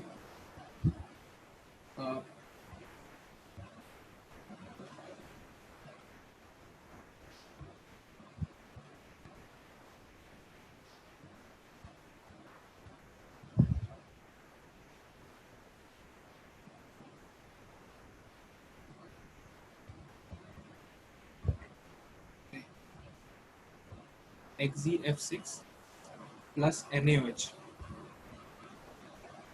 ये हम लोग को देता है HXeO4 माइनस। इसमें जैसे फर्दर ये पूरे मीडियम में NaOH पड़ा हुआ है, तो OH माइनस फर्दर यहाँ पे रिएक्ट करता है और फॉर्म करता है XeO6 4 minus plus Xe plus O2 plus H2, ठीक है। ये है बेस हाइड्रोलिसिस या कहें base catalysed hydrolysis of xenon and oxygen, ठीक है। ये रिएक्शन थोड़ा सा यूनिक सा रिएक्शन है, नया NCERT में गिवन नहीं है, याद रख सकते हो। इसमें जो ये कंपाउंड है ये सेंटर ऑफ अट्रैक्शन है XeO6 4-, और ऐसा क्यों? तो ऐसा इसलिए क्योंकि अगर तुमसे जनरली पूछा जाए कि पूरे केमिस्ट्री में सबसे ज़्यादा ऑक्सीडाइज, सबसे ज़्यादा स्ट्रॉन्गेस्ट ऑक्सीडाइजिंग एजेंट कौन सा होता है? ठीक है, इस सवाल को मत देखना, इसके बिना बताओ। किसी को कोई आइडिया?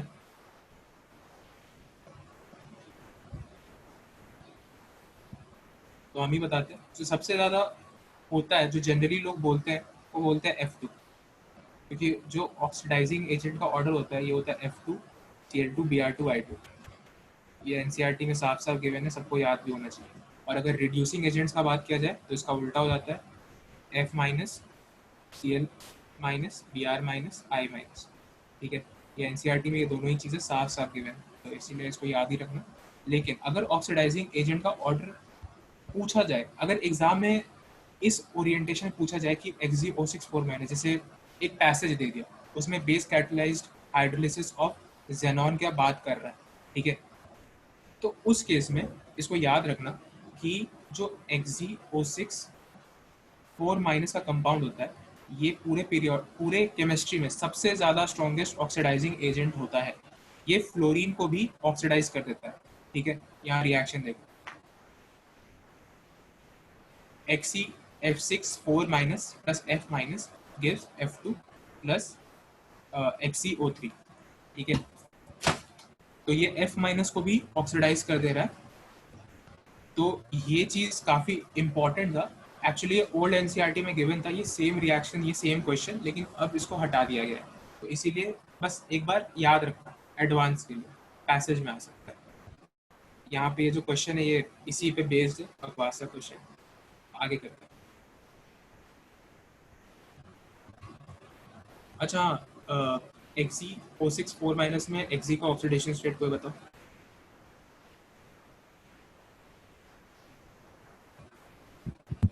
+8।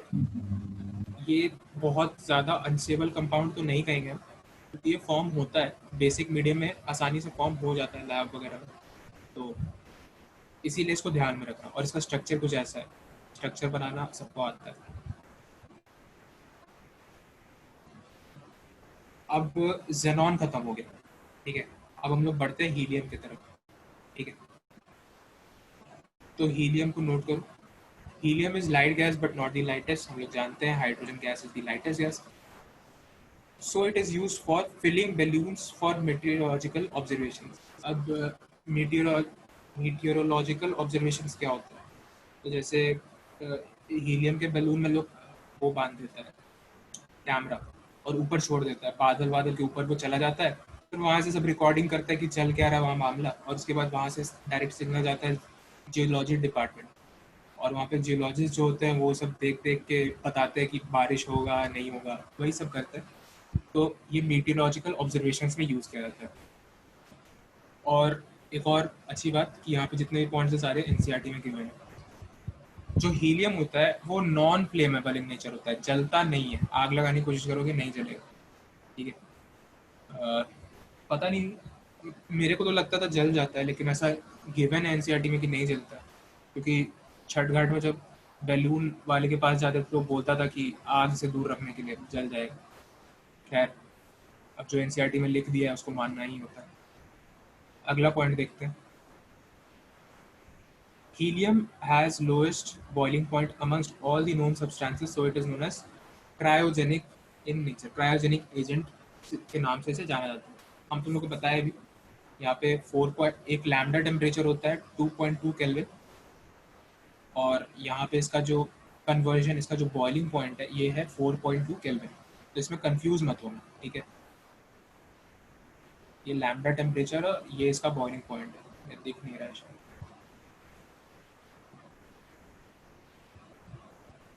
इसका लैम्डा टेम्परेचर। अब लैम्डा टेम्परेचर क्या होता है, तो एनसीईआरटी में बस यही गिवन है लैम्डा टेम्परेचर, कुछ ज़्यादा एक्सप्लेनेशन नहीं किया। ठीक है, तो ये हो मतलब अगर मशीन्स है ना, तो हम लोग उसमें उसको यूज सर ये करते हैं। लैम्डा टेम्परेचर वाला फिर से एक्सप्लेन कर दीजिए ना। ठीक है, हम लोग लैम्डा टेम्परेचर इसके बाद इस पॉइंट को ले लेंगे। तो ये जो हीलियम लिक्विड है, हीलियम गैस में 4.2 केल्विन पे कन्वर्ट होता है। क्रायोजेनिक का मतलब जैसे कुछ मशीन्स है उसको बहुत ठंडा कंडीशंस पे भी ऑपरेट कर सकते हैं। ठीक है, तो हम लोग उसमें हीलियम गैस को रखते हैं। आर्गन को भी रख सकते हैं, लेकिन हीलियम को जनरली प्रेफर करते हैं। वो सस्ता और महंगा वाला जो खेल होता है ना कि हीलियम सस्ता है या आर्गन सस्ता है, वो वाला चलता है। जैसे अगर जैसे ह्यूमन बॉडी का जो प्रिजर्वेशन होता है ना, तो ऑर्गन प्रिजर्वेशन, तो वो भी हीलियम या आर्गन में से किसी एक से किया जाता है। रुको बताते हैं, यहाँ हम लिखे।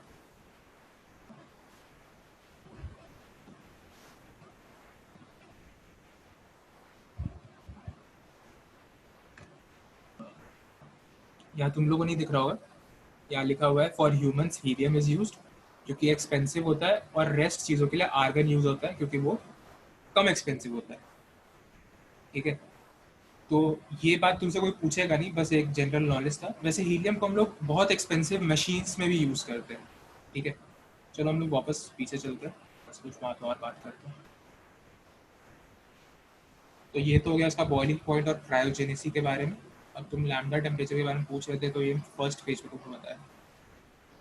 कुछ ज़्यादा इस पर डिटेल को तो नहीं गया मैंने, बस बताया कि लैम्डा टेम्परेचर क्या होता है, कितना होता है।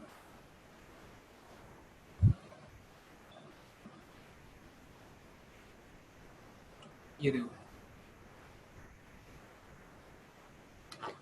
यहाँ पे तुमको बताया था कि जो हीलियम होता है वो लिक्विड फॉर्म में ही, अगर हम लोग उसको 2.2 केल्विन से कम टेम्परेचर पे कंप्रेस करें, क्योंकि इसका बॉइलिंग पॉइंट क्या होता है 4.2 केल्विन, मतलब 4.2 केल्विन से कम पे तो लिक्विड ही रहेगा।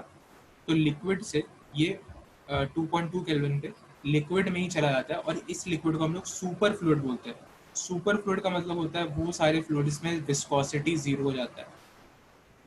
ठीक है, रेजिस्टेंस के बिना फ्लो होता है, वैसे चीज़ों को हम लोग सुपर फ्लूइड बोलते हैं। ठीक है, और ये किस टेम्परेचर पे कंप्रेशन होता है, ये लैम्डा टेम्परेचर पे होता है। उसकी वैल्यू क्या होती है 2.2 केल्विन। ओके, बस इतना ही गिवन है, ज़्यादा नहीं गिवन। ठीक है, इस पे कभी सवाल आया भी नहीं, तो उम्मीद मत ही करो कि इस साल के आएगा।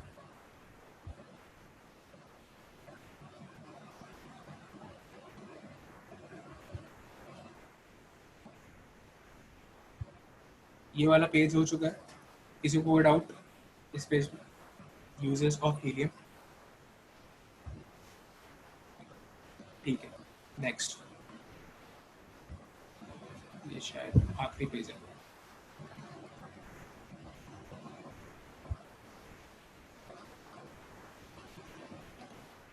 अब देखो, यूजेस ऑफ हीलियम में कुछ और पॉइंट्स हैं, और ये सब बहुत इंपॉर्टेंट पॉइंट्स हैं।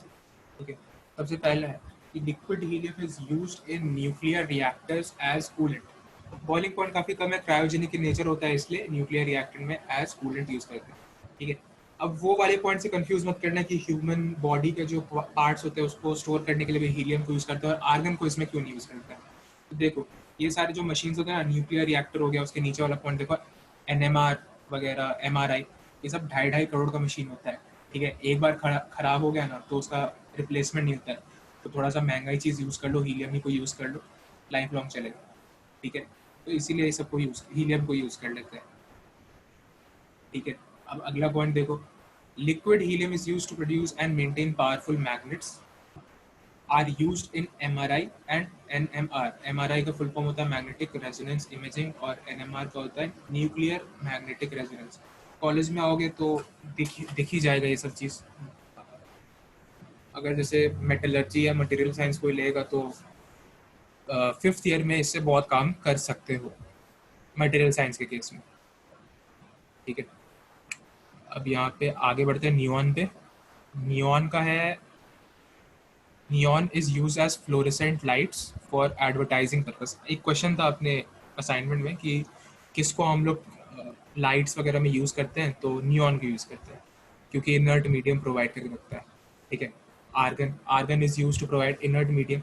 ये भी एक सवाल था अपने असाइनमेंट में कि क्रॉल प्रोसेस में हम लोग कौन सी चीज़ को रखते हैं। तो मैंने उस समय बोला था तुमको कि मैं अगर उसमें हीलियम और आर्गन दोनों देता तो उस क्वेश्चन का हम भी आंसर नहीं कर पाते, लेकिन आर्गन उस क्वेश्चन का सही आंसर होगा। ठीक है, एक और रीज़न उसके लिए ये है कि हीलियम जो होता है एक्सपेंसिव होता है, तो क्रॉल प्रोसेस कोई बहुत एक्सपेंसिव प्रोसेस नहीं होता, वो बहुत ही सिंपल सा प्रोसेस है। मैग्नीशियम को कुछ उसका रिडक्शन करने में यूजफुल होता है। सॉरी TiCl4 के रिडक्शन में यूज़ होता है, उसको नोट भी कर लो, वैसे तो मेटलर्जी का पार्ट है।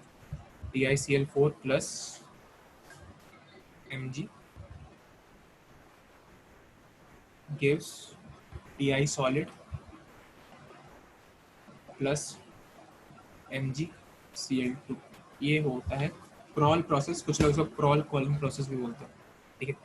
तो ये वाला रिएक्शन होता है, बहुत कम इम्पोर्टेंस रखता है क्योंकि ये भी ओल्ड एनसीईआरटी का एक पार्ट था, पता नहीं अभी एनसीईआरटी में गिवन भी है कि नहीं।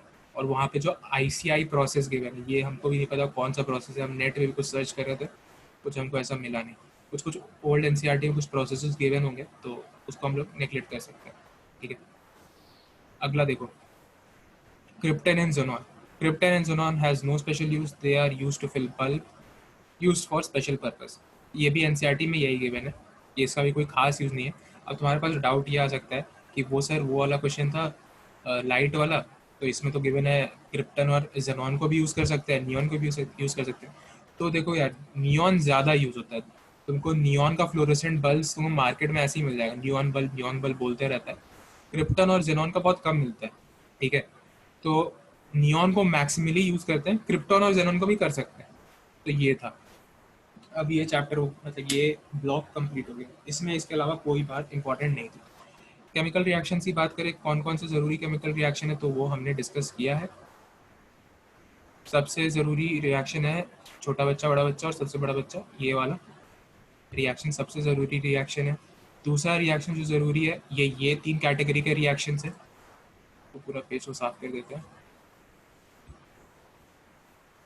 ये 3 कैटेगरी के रिएक्शन है। सबसे पहला O2F2 के साथ, दूसरा नॉन मेटालिक फ्लोराइड्स के साथ, तीसरा एल्कली फ्लोराइड के साथ, ठीक है। ये तीनों बहुत इंपॉर्टेंट कैटेगरी के रिएक्शन है, एक्सपेक्ट कर लो एक क्वेश्चन इससे आएगा ही आएगा, ठीक है। पीछे चलते हैं, यहाँ पे ये जो रिएक्शन है, ये तुम लोग का इसका इंपॉर्टेंस अभी नहीं समझ में आ रहा है, लेकिन तुम लोग को इसका इंपॉर्टेंस तब समझ में आएगा जब क्वालिटेटिव एनालिसिस का सवाल नहीं बन पाएगा। ये रिएक्शन जो है ना, Xe+F2, Xe+F2, 1:5, 1:20 और XS तो ये जो रिएक्शन है ना, तुमसे ऐसी एक रिएक्शन सीक्वेंस में बोल देगा, we have taken some Xe in adequate proportion and it is reacted with fluorine. अब तुमको समझ ही नहीं आएगा कि यहाँ पे फॉर्म क्या हो रहा है, XeF2, XeF4 या XeX6। तुमको डिकोड करना होगा कि वहाँ पे एडिकेट प्रोपोर्शन बोल रहा है, तो मतलब Xe को एक्सेस में लिया हुआ है और XeF2 फॉर्म हो रहा है। XeF2 को उसके बाद यहाँ से फॉर्म हुआ A को बोल देगा कि A को हमने रिएक्ट करा दिया वाटर के साथ, या फिर A को रिएक्ट करा दिया O2F2 के साथ। O2F2 के साथ रिएक्शन के बाद आया B को रिएक्ट करा दिया हमने वाटर के साथ, ठीक है। और यहाँ से हमारे पास प्रोडक्ट आया C एक प्रोडक्ट आया, और यहाँ पे जो A जो हमारे पास आया, इसको भी हमने रिएक्ट करा दिया वाटर के साथ, यहाँ से हमारे पास प्रोडक्ट आया D। अब एक काम करो, C और D का हाइब्रिडाइजेशन बता दो या ज्योमेट्री बता दो, तो यहाँ पे आदमी फंस जाएगा, सबसे पहला रिएक्शन ही नहीं टूटेगा, सबसे पहला रिएक्शन मतलब हम लोग को तोड़ देगा। तो इसलिए ये वाला रिएक्शन बहुत ज़रूरी है in this type of question, तो इसीलिए इसको ध्यान में रखना। बार्लेट के बारे में कहानी, यहाँ क्लैथरेट कंपाउंड्स, क्लैथरेट ज़्यादा ज़रूरी नहीं है ना, ये सब तो बहुत कॉमन सा बात है। ये वाला रिएक्शन याद रखना इसको, ये वाला रेडियम रैंडम में जो कन्वर्ट होता है, और ये सबसे ज़्यादा इंपॉर्टेंट सीक्वेंस, और नहीं है खर्चे रहने दो आगे, ठीक है। तो ये सारे बातें थी। अब हर कोई अपना माइक को अनम्यूट कर लो, 1 मिनट का टाइम देते हैं, किसी को कोई दिक्कत हो तो पूछ लो।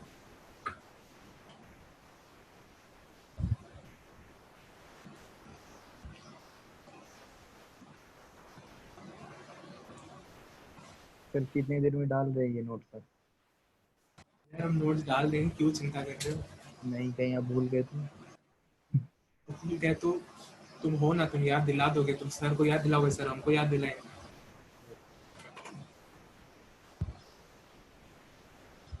बोलो किसी और को इसके अलावा कोई डाउट?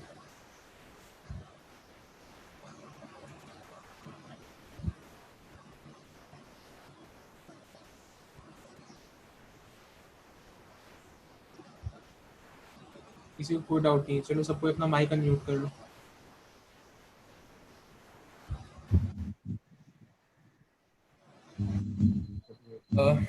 तो तुम लोग बताओ कि कैसा लगा ये सेशन, क्या क्या तुम लोग को बवाल तुम लोग को एक्स्ट्रा चाहिए और क्या क्या नहीं चाहिए। बस आप ऐसे ही पढ़ाते रहिए ना सर, मजा आ गया। सर नोट्स थोड़ा क्लियर रखिएगा। बस हाँ, फोटो सर थोड़ा अच्छा से खींचिए क्या सर। अरे वो मोबाइल पे सही आ रहा था, फिर इस पे रेजोल्यूशन थोड़ा चेंज होता है, इसकी वजह से फटाफट इमेज हो गई। इसका यार बैकग्राउंड में बहुत नॉइज है, वो थोड़ा बंद कर लो बस अपना भाई। हाँ भाई कोई बंद करो यार, बड़ा गंदा आवाज। तो बस वही था, लैपटॉप पे सही आ रहा था, इस पे थोड़ा सा दिक्कत हो गया। सॉरी, मोबाइल पे सही आ रहा था, लैपटॉप पे दिक्कत हो गया। खैर वो अगली बार नहीं होगा। उसके अलावा कोई दिक्कत? और भी लोग बोलो, जैसे यहाँ पे और भी लोग हमको दिख रहा है। आदित्य राज, कोई दिक्कत? नहीं sir. Satyajit Upadhyay, no sir. Aditya Gautam, कोई दिक्कत नहीं। कोई इम्प्रूवमेंट का स्कोप मेरे तरफ से? क्या और तुम लोगों को चाहिए? नहीं ठीक है सर, वही नोट्स से। सर इमेज क्लियर वाला बस बात। ठीक है। और तुम लोगों को और डाउट? सर एक और चीज कि अगर सर क्लास को थोड़ा सा और फास्ट कर सकते हैं सर। हमको यार किसी का माइक, किसी का माइक बहुत खराब आवाज कर रहा है यार। उसको क्लोज कर लो।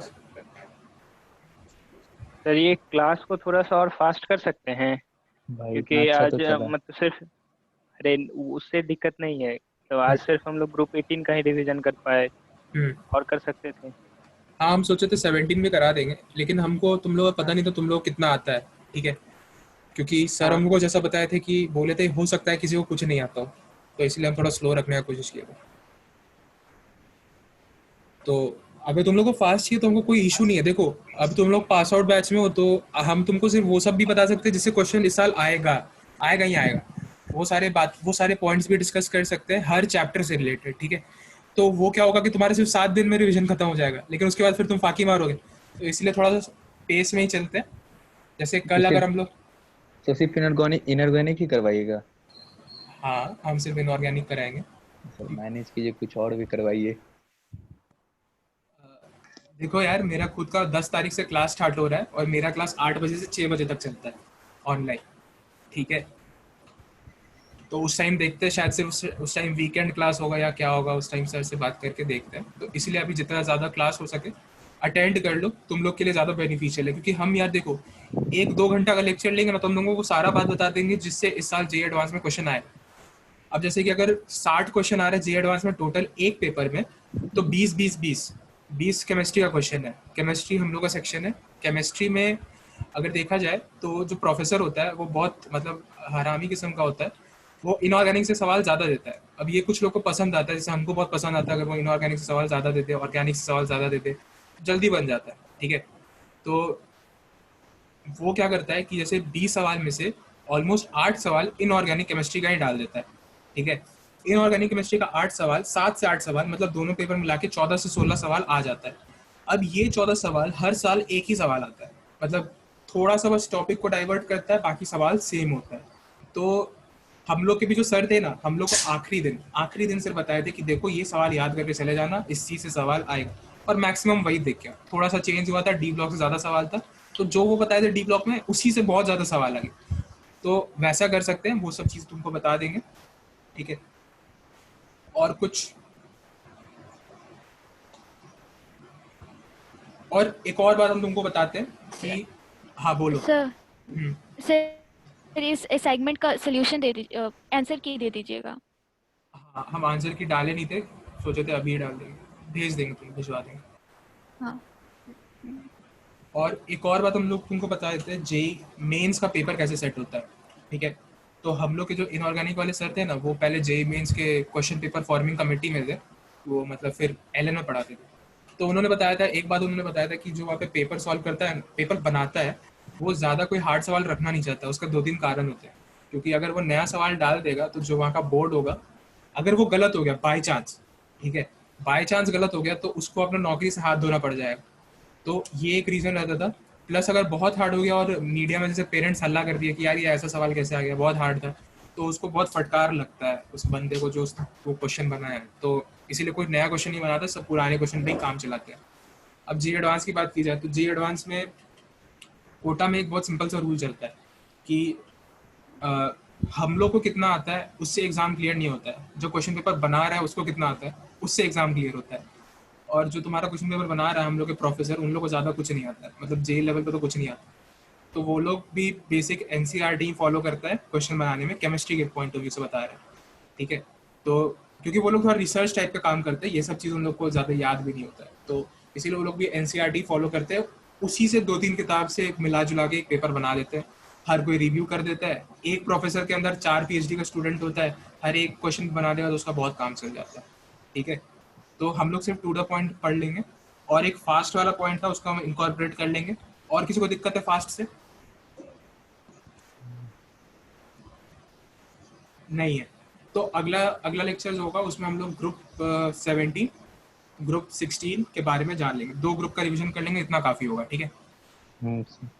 तुम लोग का होमवर्क ये रहेगा कि आज जाना एनसीईआरटी रीड करना, एनसीईआरटी रीड करना ग्रुप 18 सबसे पहले, फिर 17, फिर 16, और जो होमवर्क आज देंगे उसको सॉल्व कर लेना, बस इतना सा काम है। अगले क्लास में मिलते हैं। तो इसको रैप अप करते हैं, किसी को कुछ बोलना है तो जल्दी बोल दो। नो, मेरा पर्सनल नेक्स्ट नंबर क्लास कब है? नेक्स्ट क्लास कब रखें? सुबह में तुम लोग फ्री रहते हो? एकदम सर, दिन भर फ्री रहते हैं, आप बोलिए ना।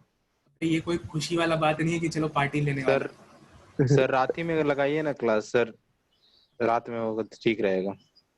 देखो मेरा भी हाँ कुछ सर, रात प्रायोरिटीज है, तो हम सोचते अगर फर्स्ट हाफ में क्लास रख ले, क्योंकि 1-2 घंटा कहीं क्लास है तो बेटर रहता। हाँ सर, फर्स्ट हाफ में रखिए।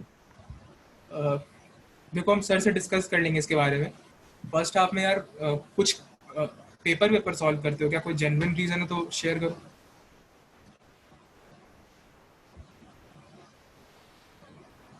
देखो हम सोच रहे थे कि अगर हम लोग 11 से 1 रखें या फिर 12 से 2 रखें इस टाइम पे तो बहुत बेनिफिशियल होगा, तुम लोग का भी टाइम बचेगा। अभी देखो तुम्हारा जो टाइम यूज़ किए हैं 5 बजे से अभी 6:40 शायद हो रहा है, तो तुम अभी 1 घंटा तो मतलब कुछ नहीं करोगे, उसके बाद लगे खाना खा लेते हैं, खाना खाने के बाद सो जाओगे, कुछ नहीं होने वाला है। इससे अच्छा सुबह में क्लास रखते हैं, तुम लोग के दोपहर में पढ़ भी लोगे थोड़ा सा एक्स्ट्रा, ठीक है।